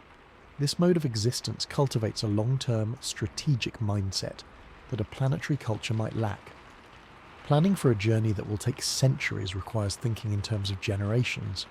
It fosters a culture of patience, foresight, and collective investment in a future that none of the planners will live to see. Decisions are made based on simulations and projections that span millennia. This is a civilization that must, by its nature, become wise and far-seeing. The contrast with a potentially desperate, resource-starved planetary colony making short-term survival decisions is stark. Furthermore, this mobility offers a solution to the psychological and social pressures of a closed environment. The occasional change of scenery is not just a metaphor. After centuries orbiting one star, the decision to journey to another provides a unifying civilization-wide project. The slow change in the stellar view from the observation decks, the preparation for a new stellar environment, the excitement of surveying new asteroid belts, these become the cultural milestones and adventures that might replace territorial wars and geopolitical drama on a planet. It gives the society a shared, peaceful and productive focus. Finally, this underscores a profound philosophical point about intelligence and technology. On a planet, technology is largely used to insulate us from the environment. In a starship, technology is used to integrate the environment into a mobile, protective shell. But the highest purpose of that technology is to grant the civilization freedom, the freedom from location, from stellar fate, from the immutable conditions of a given world. It is the ultimate expression of a species taking control of its own destiny, not by dominating a fixed piece of rock, but by mastering the principles that allow it to move freely through the universe. The starship is therefore more than a habitat. It is the physical manifestation of a civilization's will to survive not just for millennia, but for eons. It is the tool that converts a species from a passive resident of a single star system into an active participant in the galactic story. Our descendants will not live on ships because they are poor or desperate. They will live on ships because it is the safest, most secure, most resilient, and ultimately most liberating way to ensure that the flame of human consciousness never flickers and dies. They will be mobile, and in that mobility they will find a permanence that no planet, no matter how well terraformed, could ever hope to provide. The universe is a dangerous place, but the greatest danger is to be a stationary target. Our future lies not in building better walls on alien ground, but in learning to sail the cosmic ocean, forever able to steer away from the storm and toward the next sunrise. This inherent mobility of a starship civilization solves the problem of where to go, but it immediately raises another critical question. How does such a civilization actually grow? How does it increase its population, its industrial capacity, its living space? On a planet, growth is a messy, conflict-ridden, and intrinsically limited process. On a starship, or rather, within a fleet of them, growth becomes something entirely different. A smooth, organic, and modular process of addition and division that mirrors the growth of a living organism more than the expansion of a terrestrial empire. This scalability and modularity is not just a convenient feature. It is the foundational architecture that allows a space-based civilization to thrive across millennia without the crippling constraints of a planetary surface. Let's first consider the planetary model of growth, using Mars as our example. A colony lands and establishes its first pressurized habitat. To grow, it needs more space, so it builds another dome or excavates another tunnel. But this new space isn't in a vacuum, it's connected to a specific plot of Martian real estate. It needs new power lines run from the central reactor, new water pipes laid, new airlocks installed, and new transportation routes established over the rugged terrain. Every expansion is a custom construction project, fighting against the local geography. If the colony wants to establish a new settlement 100 kilometers away, perhaps nearest a valuable mineral deposit or a better water source, it's essentially starting from scratch. That new settlement will need its own duplicate infrastructure, power, life support, manufacturing, food production. It becomes a separate, isolated node, connected only by fragile surface routes or expensive shuttle flights. Growth is slow, lumpy, and creates logistical nightmares. More importantly, it recreates the very problem of fixed location vulnerability on a smaller scale. Now, each individual settlement is a fixed point. This model also inevitably leads to social and political friction that will feel hauntingly familiar. As the population grows and spreads, questions of land use, resource allocation and governance arise. Who controls the fertile valley? Who gets the water from the ice deposit? Disputes over territory and resources, the classic drivers of human conflict, are hardwired into the planetary expansion model. You are in effect recreating the nation-state paradigm on an alien world with all its potential for division and strife.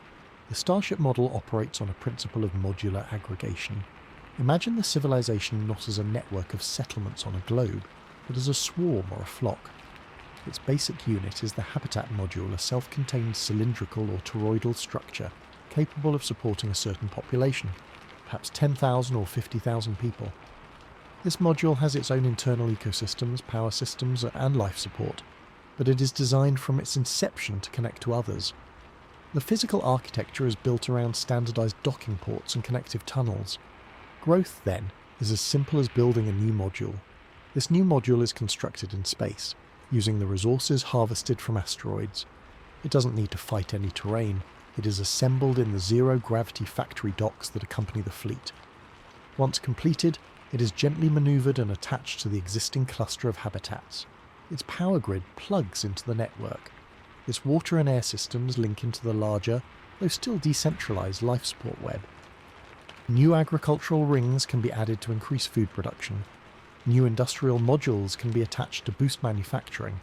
The civilization grows by literally adding new rooms to its house, but the house is a cluster of interconnected vessels floating in space. This is scalability through addition. The process is smooth, predictable, and minimizes disruption. There's no need to lay miles of infrastructure across a desert or blast new tunnels through rock. The new space is immediately online and integrated. The population can distribute itself naturally across the new space, without the trauma of pioneering a new and dangerous geographic location. But what happens when the cluster gets too large? Perhaps there are management inefficiencies, or cultural differences emerge between populations in different modules, or simply a desire for a different trajectory arises. Here, the model shows its second genius, scalability through division. Because each module or group of modules is inherently mobile and self-sufficient, a portion of the civilization can simply detach. A cluster of 10 habitat modules, along with their associated resource processors and factory docks, can uncouple from the main fleet. Using their own propulsion, they can set off on their own path, perhaps to explore a different part of the same star system, or to begin a longer journey to another star altogether. This is not a tragic schism or a war of secession. It is a natural, peaceful, and healthy form of reproduction for a spacefaring society.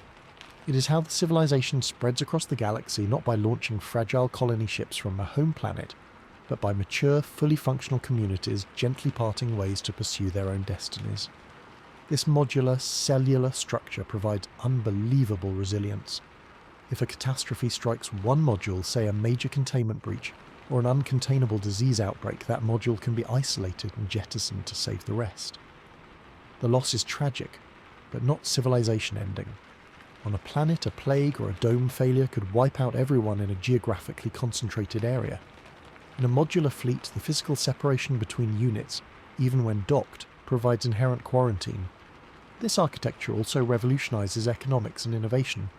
New technologies can be tested in isolated modules without risking the entire population. A module might be dedicated to experimental biotechnology, another to radical new propulsion concepts, another to unique artistic or social structures. Diversity of thought and experimentation is physically embedded in the structure of society. Successes can be shared and adopted by other modules. Failures are contained. There is no monolithic, one-size-fits-all planetary government imposing uniformity. The civilization becomes a federation of modules, a fluid, adaptable network. This stands in stark contrast to the brittle, centralized model a planetary colony would require. Over the long term, this means the civilization can evolve in countless different directions. Some fleets might choose to remain near stars, becoming stellar energy harvesters. Others might plunge into the darkness between stars, becoming truly interstellar nomads. Some might optimize for scientific discovery, others for artistic creation, others for pure exploration. The branching of the evolutionary tree would be cultural and technological, not just biological. This is a vision of growth that is unlimited by geography. The planet has a fixed surface area. Even if you build arcologies miles high, you eventually hit physical limits. The modular space habitat has no such limit.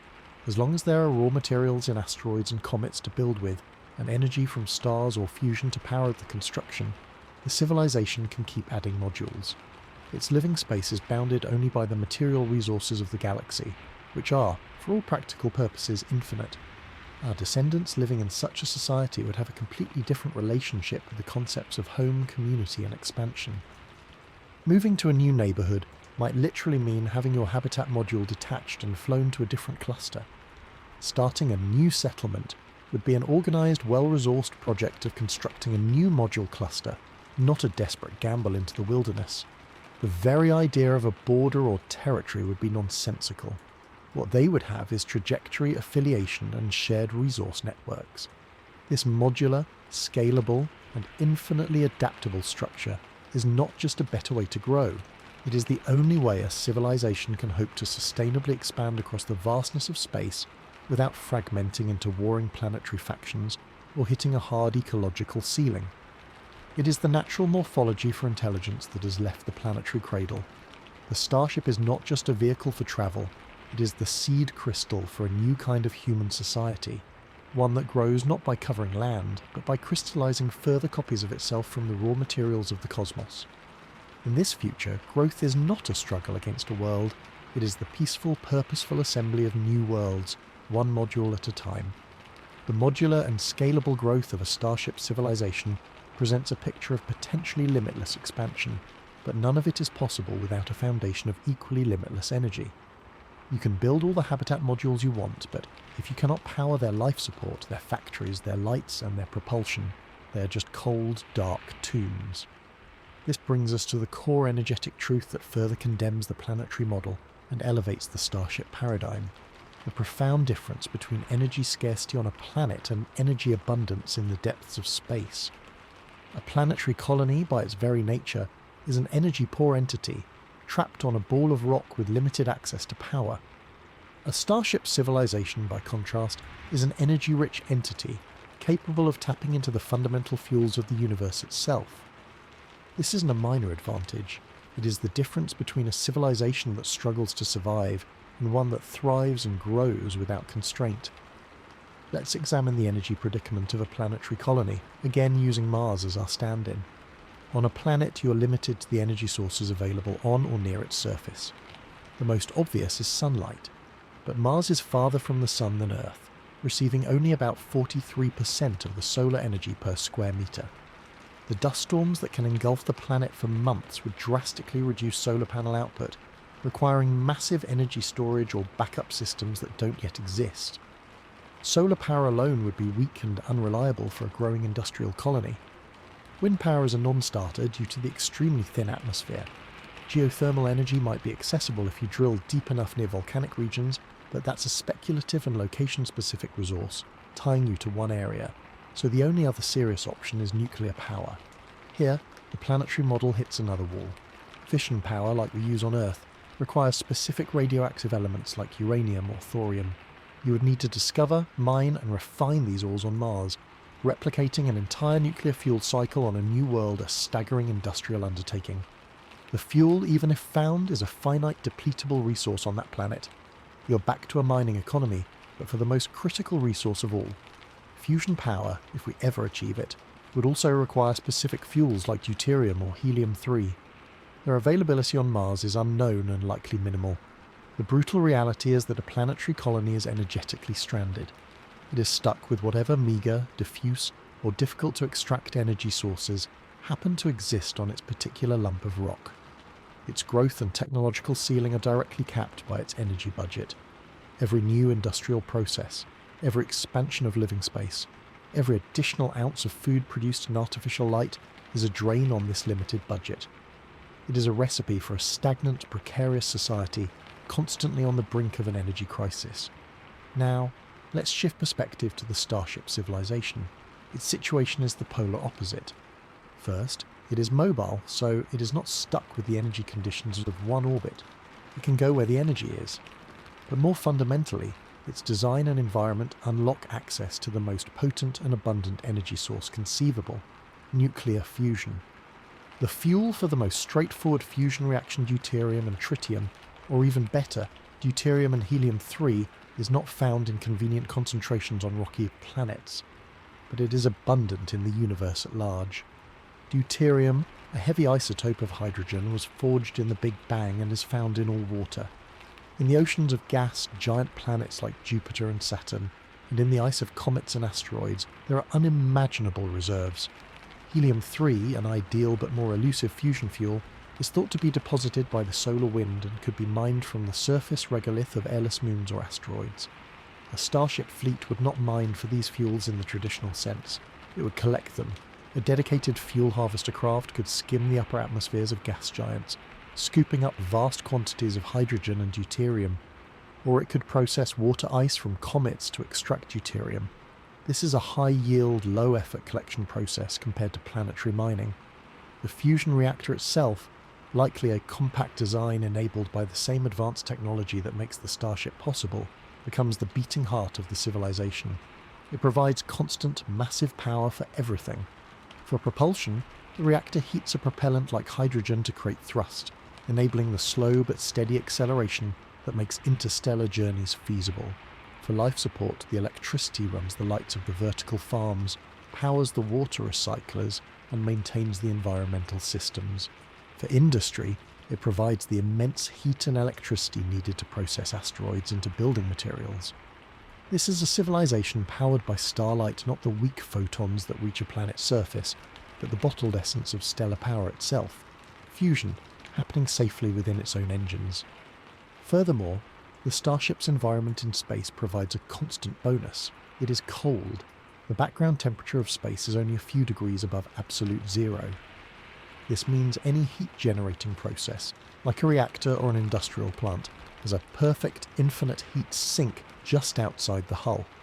This dramatically improves the thermodynamic efficiency of all energy systems.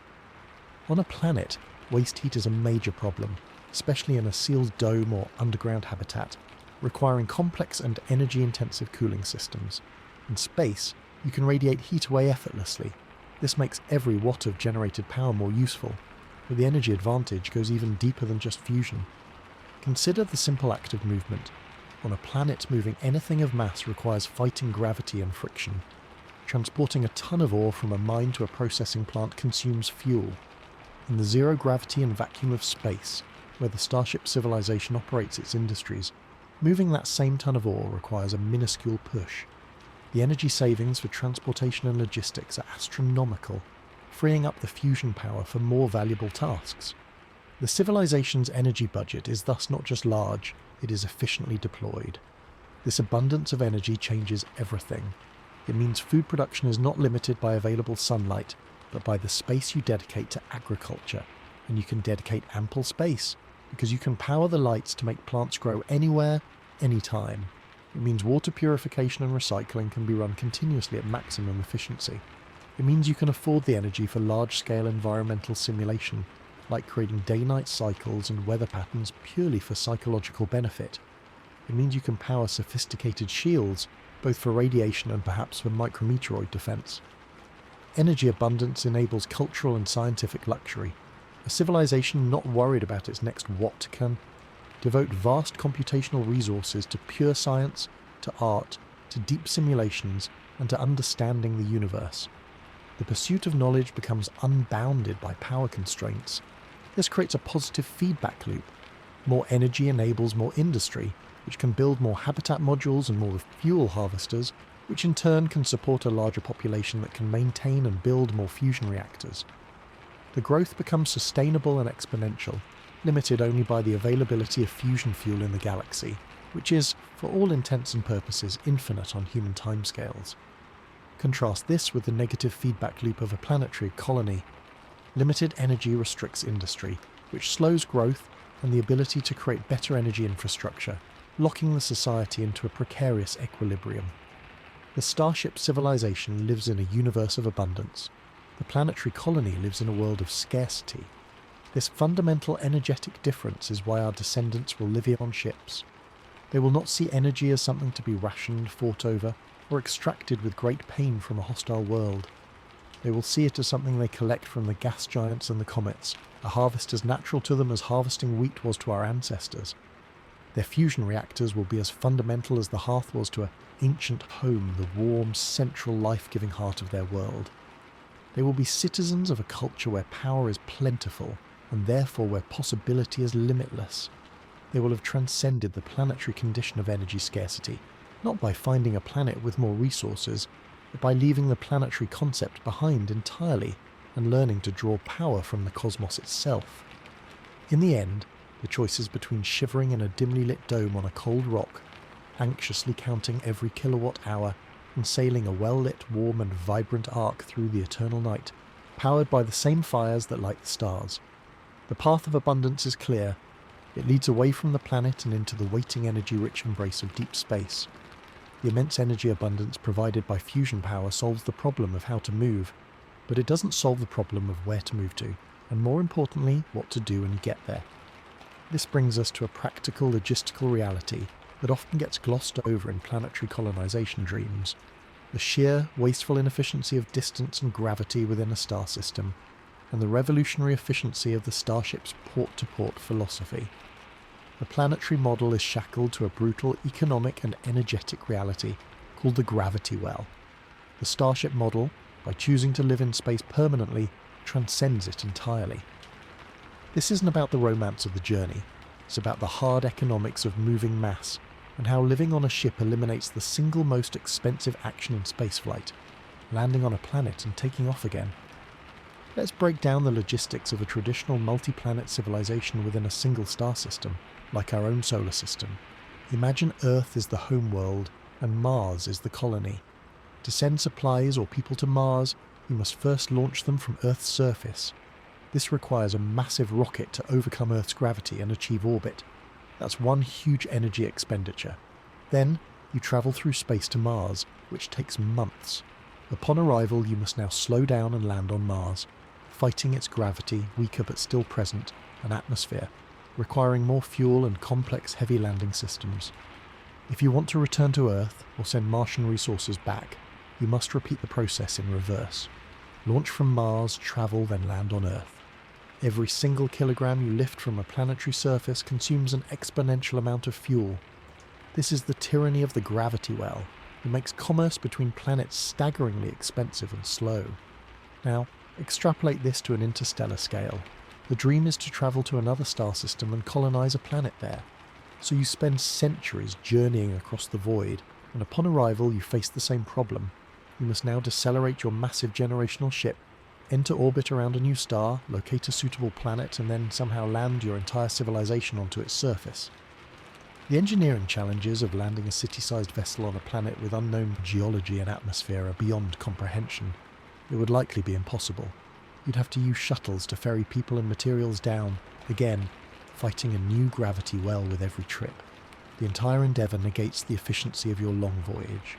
You've carried your perfect self-contained world across light years, only to break it apart and attempt to graft it onto a hostile, unpredictable planetary surface. It makes no logical sense. The Starship civilization operates on a port-to-port, or more accurately, parking orbit-to-parking orbit principle. The world ship is not a taxi designed to drop you off. It asterisk is asterisk the destination. When a fleet arrives in a new star system after its long voyage, it does not head for a planet. It performs a graceful braking maneuver and enters a stable orbit around the new star, perhaps near a resource-rich asteroid belt or a gas giant. It parks. This is the new port. The civilization has arrived. From this vantage point, it can spend centuries, even millennia, studying the system, harvesting its resources, and growing, all without ever committing to a planetary surface. Exploration of planets within the system is done with specialized smaller craft shuttles, probes, and resource skimmers that are designed for planetary landing and ascent. These are like lifeboats or dinghies from a great ocean liner. They're expendable and optimized for that specific dirty job. The main habitat, the world ship, remains pristine and safe in the clean vacuum of space, where it was designed to function. This separation of functions is key. The world ship is the permanent home, the capital city, the industrial base, and the cultural heart. It never lands. The planetary surfaces become sites of interest for science, tourism, or specialized mining operations, but not for primary habitation. This model eliminates the single largest energy cost in planetary colonization: repeated ascent and descent. Think of the economic savings. All the heavy industry, all the fusion reactors, all the fragile biospheres, all the population centers remain in microgravity, where moving them requires minimal energy. Only the raw materials extracted from planets or asteroids need to be lifted, and even that is minimized by focusing on asteroids. The civilization's infrastructure is never subjected to planetary weather, geology, or corrosion. It is maintained in the controlled environment of space. Furthermore, this approach simplifies the interstellar journey itself. The ship is designed for one primary mode, cruise. It accelerates for half the journey, flips and decelerates for the second half. It doesn't need to be reconfigured into a landing vehicle. Its design is pure and optimized for deep space travel and habitation. This reliability, built around a single well-understood mission profile, is crucial for a journey lasting generations. The port-to-port model also provides incredible flexibility and safety. If upon arriving in a new system the chosen planet turns out to be more dangerous or less interesting than hoped, it doesn't matter. The civilization is not committed. It can simply stay in orbit, harvest cometary ice for fuel and water, mine asteroids for metals, and use the star's energy. It can then decide, after thorough study, whether to send down permanent research outposts, or perhaps even detach a small colony to attempt planetary living, all without risking the main population. The home fleet remains mobile, able to leave the system entirely if a long-term threat is detected. This makes the civilization incredibly resilient and adaptable. It is not betting its survival on the conditions of a single world at the end of a long journey. It is betting on its own self-sufficiency, regardless of the destination. This logistical superiority extends to trade and interaction between different starship fleets. If two fleets from different origins meet in a star system, they can dock or exchange modules with relative ease. They exist in the same medium, space.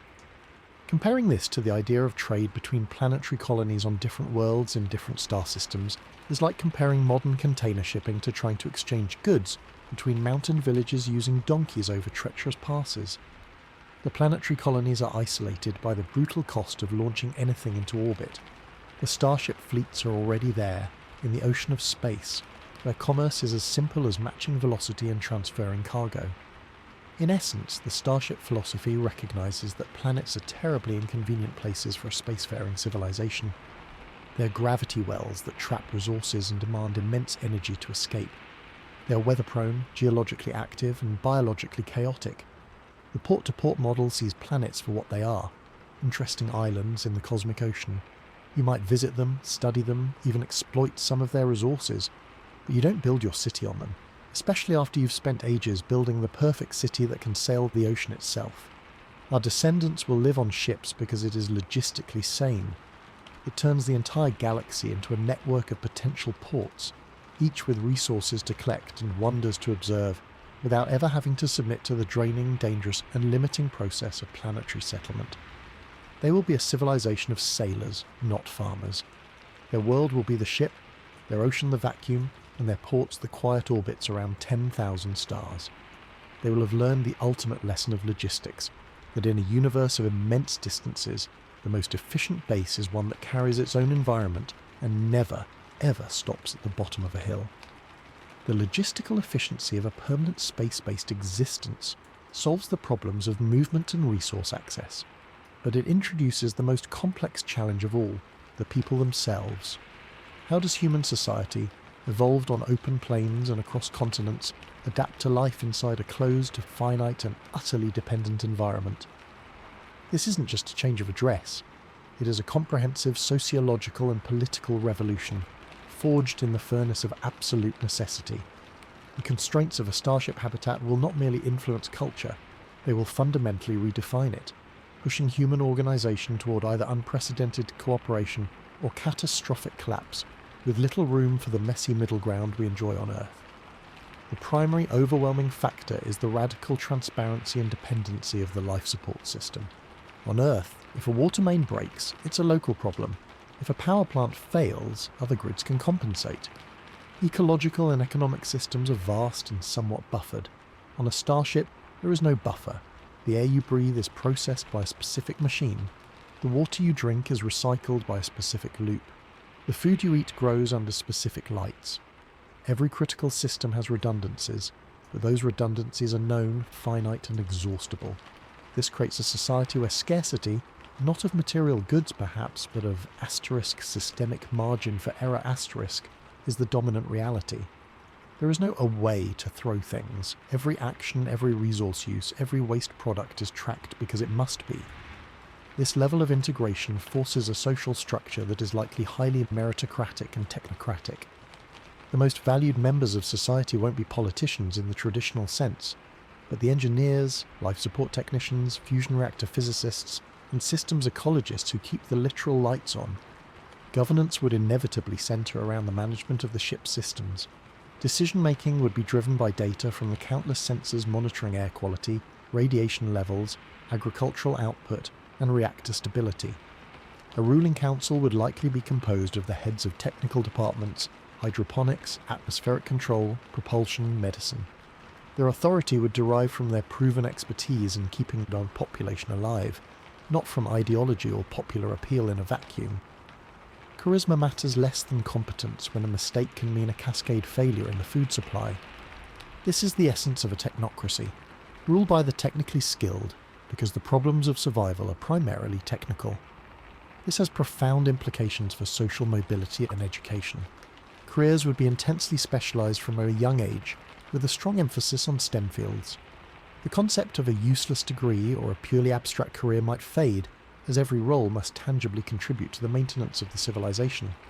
Art and culture would persist, but they might be viewed through a lens of their psychological utility, maintaining morale, strengthening communal bonds, processing the unique experience of generation ship life, and thus be integrated into the social system deliberately. The culture that emerges would place supreme value on stability, long-term planning, and collective responsibility. The luxury of reckless individualism, of actions that only affect the individual, diminishes when any individual's mistake can potentially harm the entire community. Social norms would strongly discourage conflict, not just because it's unpleasant, but because it's a waste of energy and a distraction from the vital tasks of maintenance. Consensus and cooperation become survival traits. The story of the ship, its journey, its origin, and its destination would form a powerful unifying mythology, a secular religion that binds everyone to a common purpose. The very concept of frontiers and new lands would be absent. Instead, the culture would focus on trajectory and legacy. You're not building a new world for yourself. You're maintaining a world for your children and your children's children, who will someday see a new star. This fosters a deeply intergenerational mindset, where projects a new agricultural technique, a novel material, a symphony are begun with the understanding they may only bear fruit centuries later. However, this pressure cooker environment also carries immense risks of dystopian control. The same systems that provide life also provide an unparalleled capability for surveillance and control. The administration that monitors oxygen consumption could also monitor speech and association. The argument for unity and against disruptive ideas could easily slide into suppression of dissent. A political faction that gains control of the technical levers of power, the air, the water, the food distribution networks would have absolute, inescapable control over the population. There would be no wilderness to flee to, no neighbouring country to seek asylum in. Resistance would be literally suicidal, as exile equals death. This creates a terrifying potential for a perfectly efficient totalitarianism, justified by the need for survival. The society would have to develop incredibly robust checks and balances, perhaps embedded in its founding charter to prevent this. Maybe authority is deliberately fragmented, so no single department controls all vital systems. Maybe there is a rotating leadership, or a direct democratic oversight on major trajectory decisions. The point is, the political structure would be a constant conscious experiment in balancing the need for decisive, expert-led action with the protection of liberty and human rights within a sealed can. Social stratification could also take a unique form. It might not be based on wealth in a traditional sense, but on asterisk access asterisk and asterisk proximity asterisk. Who gets to live in the modules with the best simulated sunlight and park space? Who has priority for resource-intensive hobbies or larger living quarters? These could become the new markers of status. Alternatively, a strict egalitarianism might be enforced to prevent such divisions from causing dangerous social friction. Population control would be a non-negotiable and likely uncomfortable fact of life. The carrying capacity of the ship is a hard number, calculated down to the calorie in the litre of water. Reproduction would almost certainly be managed, whether through cultural norms, incentives, or direct regulation. This is a profound intrusion into personal liberty from a modern perspective, but from the ship's perspective, it is as basic and non-negotiable as load balancing on an aircraft. failure to manage population is a direct threat to everyone's survival.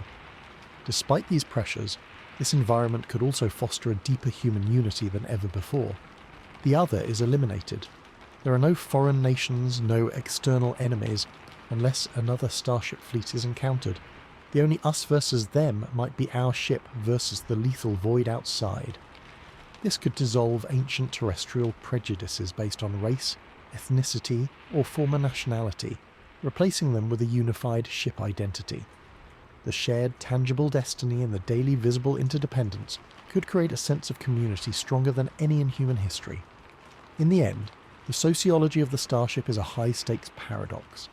It demands the best of us: cooperation, foresight, technical brilliance, and collective purpose. It also creates the perfect conditions for the worst of us: control, suppression, and a loss of individual autonomy in the name of the group. Our descendants living in these vessels will not have the luxury of political experimentation that we do on a forgiving planet. Their systems of governance and social organisation will be as vital and as carefully engineered as their oxygen recyclers. They will have learned that in a closed system, every social conflict is a systems failure, and every political decision is a life support decision. Their society will be a reflection of this ultimate truth, that among the stars, humanity is truly one organism, and its survival depends on every cell understanding its role and functioning in harmony. Whether this leads to a serene, purpose-driven utopia or a claustrophobic, controlled dystopia will be the central drama of their existence, played out within the rotating hull of their world. The intense social structures of a starship are a direct response to an even more fundamental and mind-bending change: the complete transformation of humanity's relationship with time itself. All the previous points about resources, energy and society are underpinned by this new temporal reality. When your journey between stars is measured in centuries or millennia, the very concepts of destination, progress and purpose undergo a radical shift. The culture that emerges is not one of impatient pioneers reaching for a new world, but one of patient stewards for whom the journey is the home, and the destination is a story told to children born 1,000 years from now. This is the culture of deep time, and it is the only psychological framework that can sustain a civilization on such voyages. The first and most profound change is the collapse of the destination as a meaningful goal for the living. On a journey of, say, 600 years, no one who departs will arrive. Their children won't arrive. Their grandchildren likely won't arrive. The people who finally enter the destination star system will be separated from the launch generation by 15 or 20 generations. For everyone in between, Alpha Centauri or Tau Ceti is not a place. It is a coordinate, a data point in the ship's navigation computer, a legend in the history lessons. Their entire universe for their entire lives is the interior of the vessel. Therefore, the society cannot be organised around the goal of getting there. It must be organised around the goal of being and being well during the voyage. The purpose of life becomes the maintenance and improvement of the ship itself, the flourishing of its society, and the preservation of its knowledge and culture for the next generation who will continue the work. This reframes every ambition. A scientist does not conduct an experiment to publish a paper before arrival. They conduct it to add to the ship's database, which will be studied by scientists a century later who will build upon it. An artist creates not for immediate fame in a new world, but to contribute to the ongoing cultural tapestry of the voyage, a piece that will be viewed by descendants who may interpret it in ways they never imagined. This fosters a long-term perspective that is almost incomprehensible to our current short attention span world. Projects are conceived that have no chance of completion within a single lifetime. You might start engineering a new type of fusion reactor, knowing only your great-grandchildren will see it tested. You might begin a biological study of a genetically modified crop line that will require 10 generations of observation to ensure its stability. This is a society that thinks in terms of centuries, not fiscal quarters or election cycles. This deep time perspective necessitates a powerful and continuous culture of education and historical consciousness. The knowledge of why the ship was built, where it came from, and where it is nominally headed must be transmitted with absolute fidelity across generations. The story of Earth becomes a foundational myth, growing more distant and perhaps more idealized with each passing century. The technical schematics of the ship's systems, the principles of ecology, physics and medicine, cannot be allowed to degrade into superstition or ritual. Education becomes the most critical investment a society can make, as a single generation's failure to understand the life support systems could doom everyone after them. This likely creates a culture that venerates teachers, historians and engineers as the guardians of continuity. The calendar itself would be based on ship time, not any planetary cycle. Years might be based on the ship's internal orbital period around its own axis, creating a consistent day-night cycle. The voyage would be marked by milestones that are internal. The centennial of a major habitat module coming online, the 500th anniversary of the last transmission from Earth, the celebration of a population milestone achieved without stressing the life support.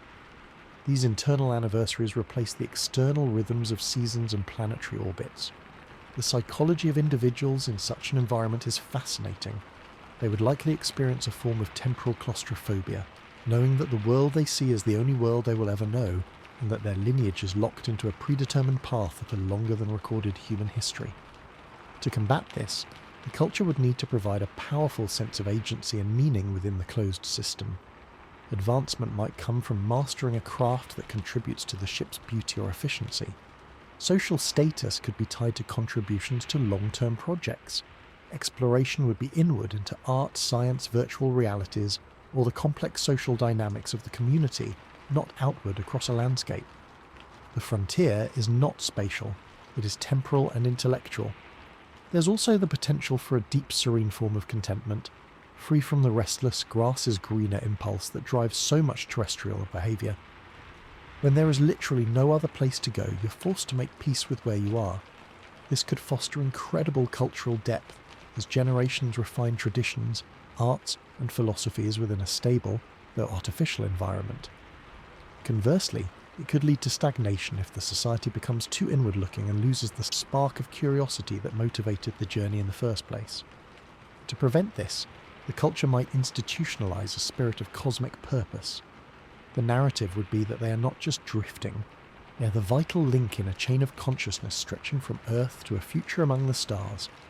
Each generation's diligent stewardship is an act of profound cosmic significance, ensuring the flame of intelligence continues to burn and move through the galaxy. This grand narrative provides the meaning that a specific destination cannot. The concept of patience evolves from a virtue into a core survival trait. Impatience, rashness, and short-term thinking are not just character flaws, they are direct threats to the mission. A culture that rewards deliberate, careful action and punishes recklessness would be naturally selected for over generations. This doesn't mean the society would be boring or static. Conflict, drama, and innovation would still occur, but they would be framed within the unchanging constraint of the ship's walls and the slow tick of the voyage clock. Political struggles would be over the direction of long-term projects or the interpretation of the ship's foundational laws, not over land or immediate resources. In a very real sense, this culture becomes a society living inside a cathedral of time. The ship's hull is the physical walls, but the centuries are the architecture that shapes everything within. Our descendants living in these vessels will have a consciousness we can barely grasp. They will be the children of deep time, inheritors of a project begun before their great-grandparents were born, and stewards of a world that will only reach its next port long after they are gone. They will measure their lives not by the miles travelled, but by the health of the systems they maintained and the wisdom they passed on. They will understand in their bones that they are a brief, vital chapter in a story much longer than a single human life. A story written in the silent language of orbits and atomic clocks. This is the final internal adaptation required to live among the stars. To stop thinking like planetary animals chasing the horizon, and to start thinking like a civilization that has become a permanent passenger on the river of time itself. Their patience will be their power, and their long memory will be their compass. The profound patience cultivated by a deep-time culture is not merely a psychological adaptation, it is the essential prerequisite for leveraging the most transformative, practical advantage of life in space. The mastery of manufacturing in microgravity. For a society on a multi-generational voyage, this is not a minor technical perk. It is the engine of their material prosperity, the foundation of their technological edge, and a core reason why a starship civilization would rapidly surpass any planetary society in capability and sophistication. The controlled adjustable gravity within a rotating habitat and the availability of true zero gravity in dedicated industrial modules unlock possibilities for industry that are literally impossible on any planet, turning the Starship from a mere vessel into the most advanced factory in existence. On Earth, and by extension on any planet, gravity is a constant tyrant in the workshop. It causes sedimentation in fluids, induces convection currents that create impurities in crystals, distorts the growth of delicate structures, and makes the handling of large, fragile objects a battle against weight. Every manufacturing process must account for and fight against this unyielding downward pull. In the microgravity environment of a starship's industrial sector, these constraints vanish. This allows for the creation of materials with perfect homogeneous structures. Imagine alloys that are impossible on Earth. On Earth, when you mix molten metals, differences in density cause them to separate as they cool, like oil and water. In microgravity, they stay perfectly mixed. This means you can create novel metal combinations with extraordinary properties, lighter, stronger, more heat-resistant, or with unique electrical characteristics. These materials would be the building blocks of the Starship itself, used to repair and upgrade its hull, construct new modules, and build advanced machinery. Similarly, the growth of perfect crystals is a hallmark of space-based manufacturing. Crystals for semiconductors, optics, and medical diagnostics require absolute purity and regular atomic structure. On Earth, gravity pulls on the growing crystal, causing defects and strains. In microgravity, crystals grow symmetrically and flawlessly. This means computer systems built with such crystals could be orders of magnitude faster and more efficient. Optical systems for sensors, communications, and even potential energy transmission could be made with lenses and fibers of unimaginable clarity. The Starship's own sensors and computational core would be built from these perfect materials, creating a feedback loop where better manufacturing enables better tools, which enable even better manufacturing. The field of medicine would be revolutionized. In microgravity, the complex three-dimensional printing of biological tissues, known as bioprinting, becomes far more feasible. Without gravity to flatten and distort delicate cellular structures, it becomes possible to print functional human organs layer by layer with their intricate internal vasculature. For a closed society on a centuries-long journey, this is not just a luxury, it is a medical imperative. The ability to produce replacement hearts, livers, or kidneys on demand, tailored to the individual's biology from their own cells, solves the problem of organ failure and eliminates the need for a massive bank of frozen genetic material or complex cloning facilities. Furthermore, protein crystals grown in microgravity, much larger and more ordered than those grown on Earth, are crucial for designing new pharmaceuticals. The Starship's medical science would be incredibly advanced, capable of producing bespoke medicines and tissues, ensuring the long-term health of the population in a way a planetary colony struggling with basic medicine could never match. The construction techniques themselves are transformative. In the vacuum of space, with no gravity to contend with, massive structures can be built with minimal material. Imagine using focused sunlight or lasers to sinter metal dust from asteroids into large, gossamer thin girders and panels. These could be assembled by robots into structures of immense size but negligible mass, things like vast solar energy collectors, antennae for interstellar communication, or radiation shields for new habitat modules. The construction of a new rotating cylinder habitat, which would be a colossal undertaking on a planet, becomes a manageable assembly job in orbit. The raw materials are nearby in the form of asteroids. The energy is abundant from fusion, and the environment is ideal for construction. This makes the scalability of the civilization not just a theory, but a practical ongoing process. This industrial capability also changes the economic relationship with any planetary bodies. A planetary colony is, as discussed, a mining and refining operation. A starship civilization is a precision fabrication hub. It might send robotic miners to a moon or asteroid to scoop up raw ore, but the value is added in the zero-G factories. A ton of asteroidal iron is not just turned into simple steel plates, it is transformed into miles of flawless monocrystalline wire for superconductors, or into a foam-like metallic lattice for ultra-lightweight structural supports. The Starship doesn't just consume resources, it transmutes them into high-technology artifacts. This gives it a tremendous advantage in any potential trade or interaction with a less advanced planetary society, though such interactions are likely far in the future. Perhaps the most critical industrial application is in the realm of energy and propulsion. The ability to manufacture flawless magnetic coils and containment fields in zero gravity could be the key to creating more efficient, compact and stable fusion reactors. The production of large, lightweight solar sails or sections of a Bussard ramjet scoop for harvesting interstellar hydrogen would be trivial in space, but nearly impossible to construct and launch from a planetary surface. The Starship's propulsion system can be continuously improved and repaired with materials made on site, materials that are superior to anything that could be made on a planet. This creates a virtuous cycle. Better manufacturing enables better propulsion and power systems, which enable more efficient travel and resource collection, which provides more material for even better manufacturing. For the society within the ship, this industrial mastery means a high standard of living built on durability and precision. Tools and machines last longer because they are made from superior materials. Consumer goods, while likely minimalist due to cultural design, are impeccably made. The very environment of the habitat, from the clarity of the viewing ports to the efficiency of the air recyclers, benefits from these perfect components. It also provides a powerful outlet for the creative and technical drive of a population living in a confined space.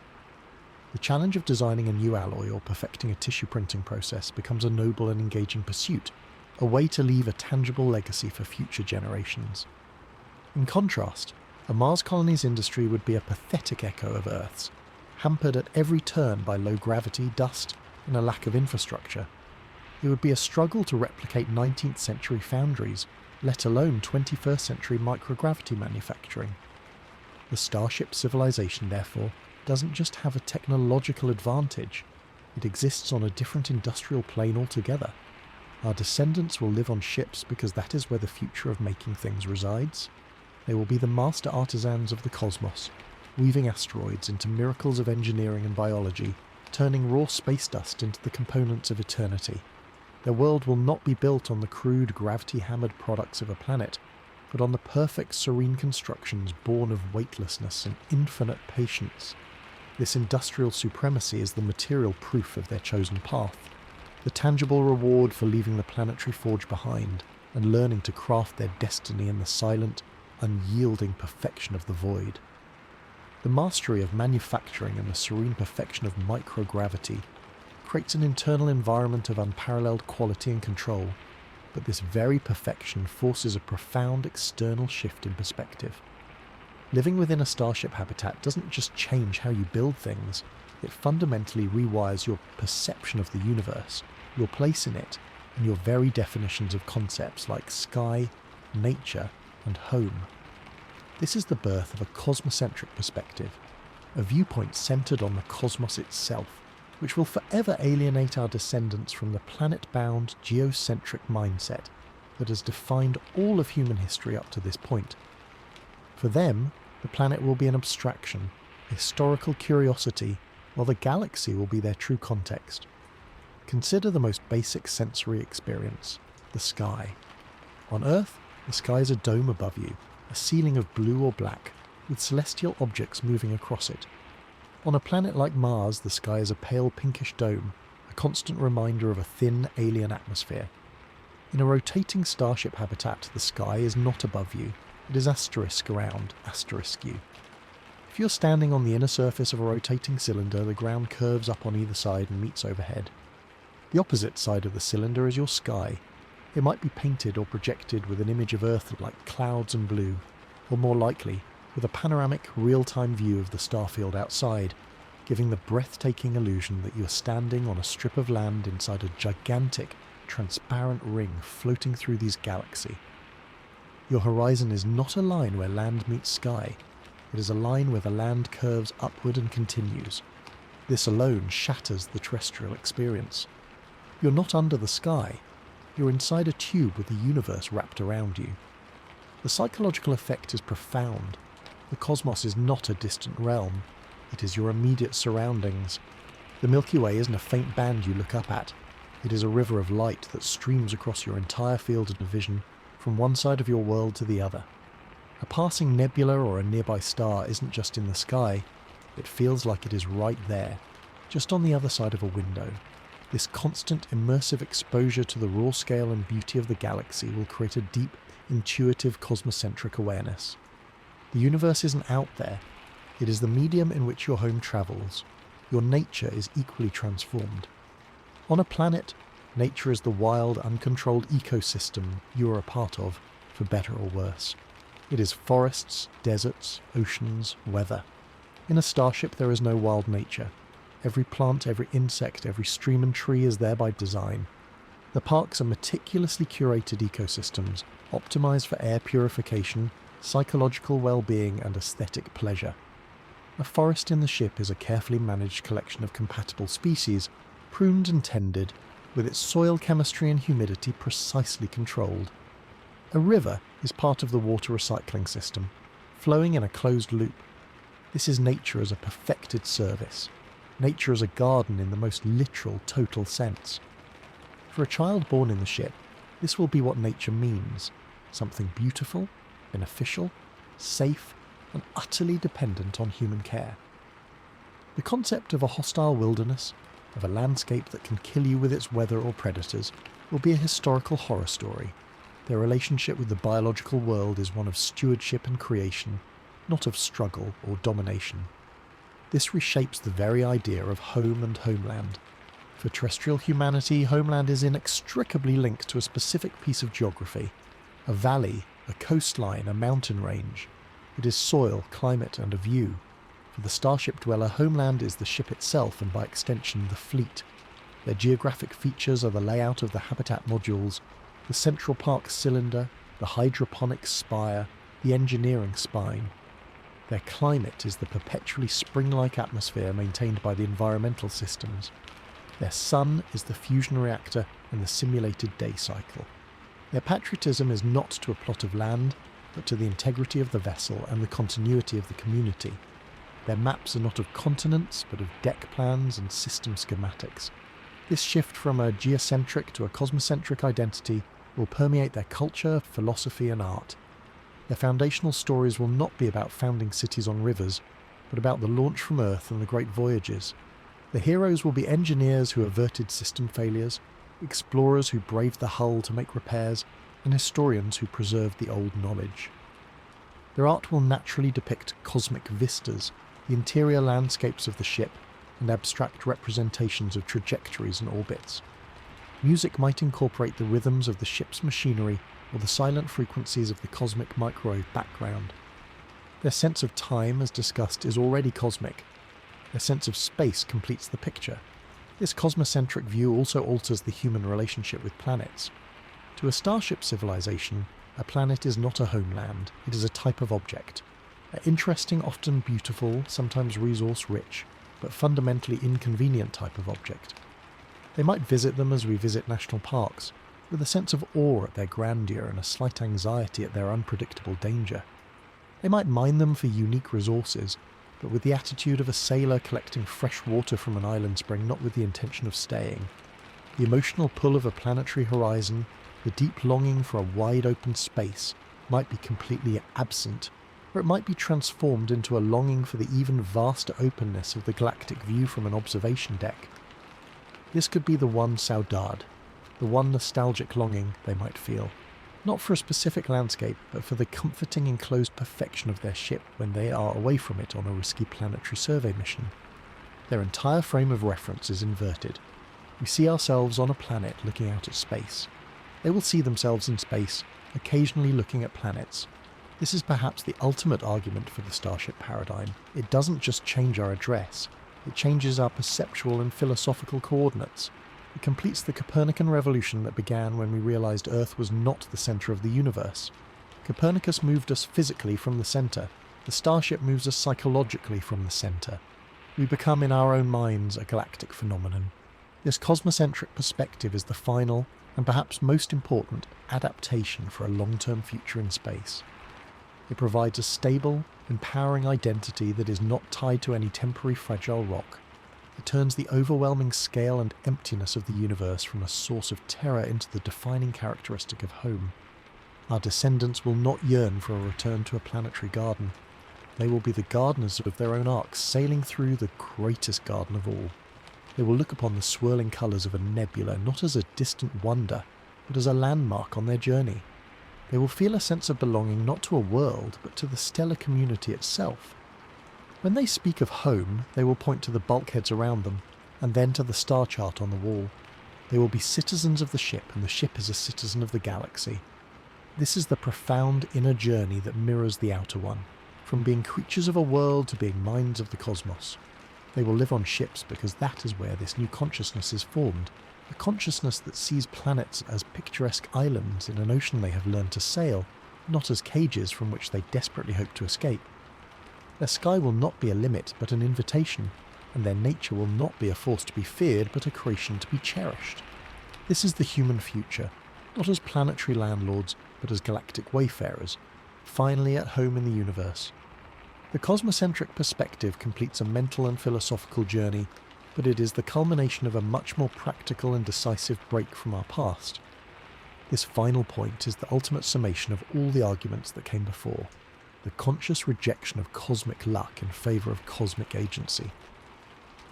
For our entire history, human survival has been a product of chance, dependent on winning the lottery of a habitable planet. Our future among the stars represents the moment we stop playing that lottery and start writing our own winning tickets. This is not about abandoning planets out of necessity. It is about transcending them out of wisdom and ambition. The dream of finding an Earth-like planet, a planet B, is a comforting fantasy, but it is a terrible strategy for the long-term survival of a species. It is a strategy of hope, not of engineering.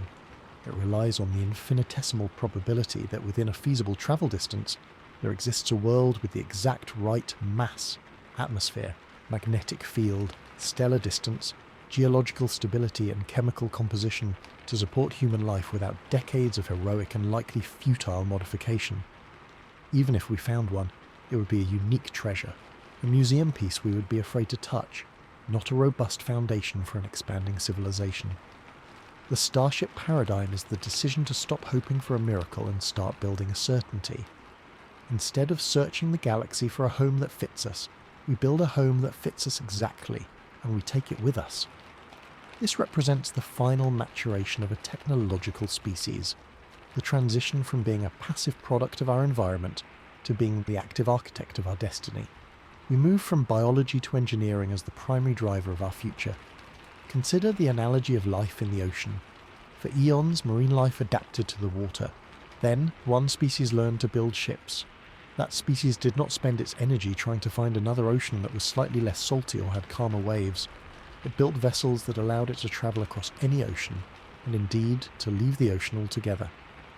The Starship is that vessel for the ocean of space. Planets are the islands. Some are lush, some are barren, but they're all fixed points with specific unchangeable conditions. A ship is freedom. This mindset of creation over discovery reshapes our relationship with the universe. Planets become sites of interest, not destinations. They are the national parks, the scientific reserves, the mining claims of the galaxy. We will visit them, study them, extract resources from them, and appreciate their beauty, but we will not live on them for the same reason we do not live permanently on Antarctica or at the bottom of the Mariana Trench. It is unnecessarily difficult and risky when we have better options. Our home will be the vehicle that allows us to visit these places safely and comfortably. This approach solves the greatest problem of interstellar colonization, the mismatch of time and space. Even if a perfect Earth twin existed 20 light-years away, reaching it with the intention of landing and settling is a profound non sequitur. We would spend centuries journeying in a perfectly good, self-contained habitat, only to abandon it for a planet that might have hidden dangers, from novel pathogens to unstable geology. It makes no sense. The vessel that gets you there is already a superior home.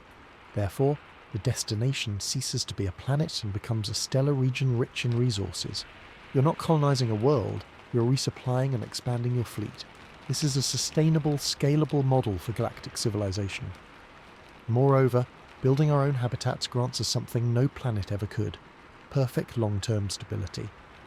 A planet's climate can change over millennia due to shifts in its orbit, its star's output, or its own geological activity. A starship's climate is maintained by its systems. A planet can be struck by an asteroid, a starship can maneuver. A planet's resources are buried and localized. A starship's resources are the asteroids and comets of an entire system. The constructed world is inherently more resilient and adaptable than the found world because it is designed to be. This is the essence of creating our own luck. We are not relying on the universe to provide us with a safe haven, we are providing it for ourselves. This proactive stance is the only one that guarantees a future across the eons. It also reflects a deeper philosophical confidence. A species that builds its own worlds is a species that has taken full responsibility for its existence. There is no blaming a harsh environment or bad cosmic luck for failure. Success or failure rests entirely on the quality of their engineering, the wisdom of their social systems, and the strength of their collective will. This might be the ultimate challenge and the ultimate source of pride for our descendants. They will look back at Earth not just with nostalgia, but with the understanding that it was a cradle, a starting point that could not contain them. They will see planets as nature's prototypes, beautiful but flawed, while their starships will represent humanity's finished product, refined and improved over generations. This future is not a retreat from the universe, it is a full embrace of it. It is claiming the galaxy not by planting flags on scattered rocks, but by weaving a continuous living tapestry of civilization that flows from star to star. Our descendants will be the gardeners of this tapestry, tending their bioships as they travel, always building, always improving, always moving. The road between the stars will be their home, and the journey will be their purpose. They will have ended the cosmic lottery by realizing they never needed to play it in the first place. The universe provides the raw materials, energy from stars, matter from nebulae and asteroids, the laws of physics. A mature species provides the vision, the effort, and the home. This is the final and most compelling reason why our descendants will live in starships. It is the logical endpoint of intelligence, the ability to shape not just tools, but entire worlds, and in doing so, to shape a destiny that is independent of celestial accidents. They will not be survivors on alien shores. They will be navigators of the ultimate ocean, carrying their own shores with them. This is how humanity grows up. We leave the nursery of Earth, not for the risky playground of other planets, but for the open freedom of space itself, in vessels that are expressions of our highest ingenuity and our deepest will to survive. The starship is the answer to the cosmic lottery, a ticket we write ourselves,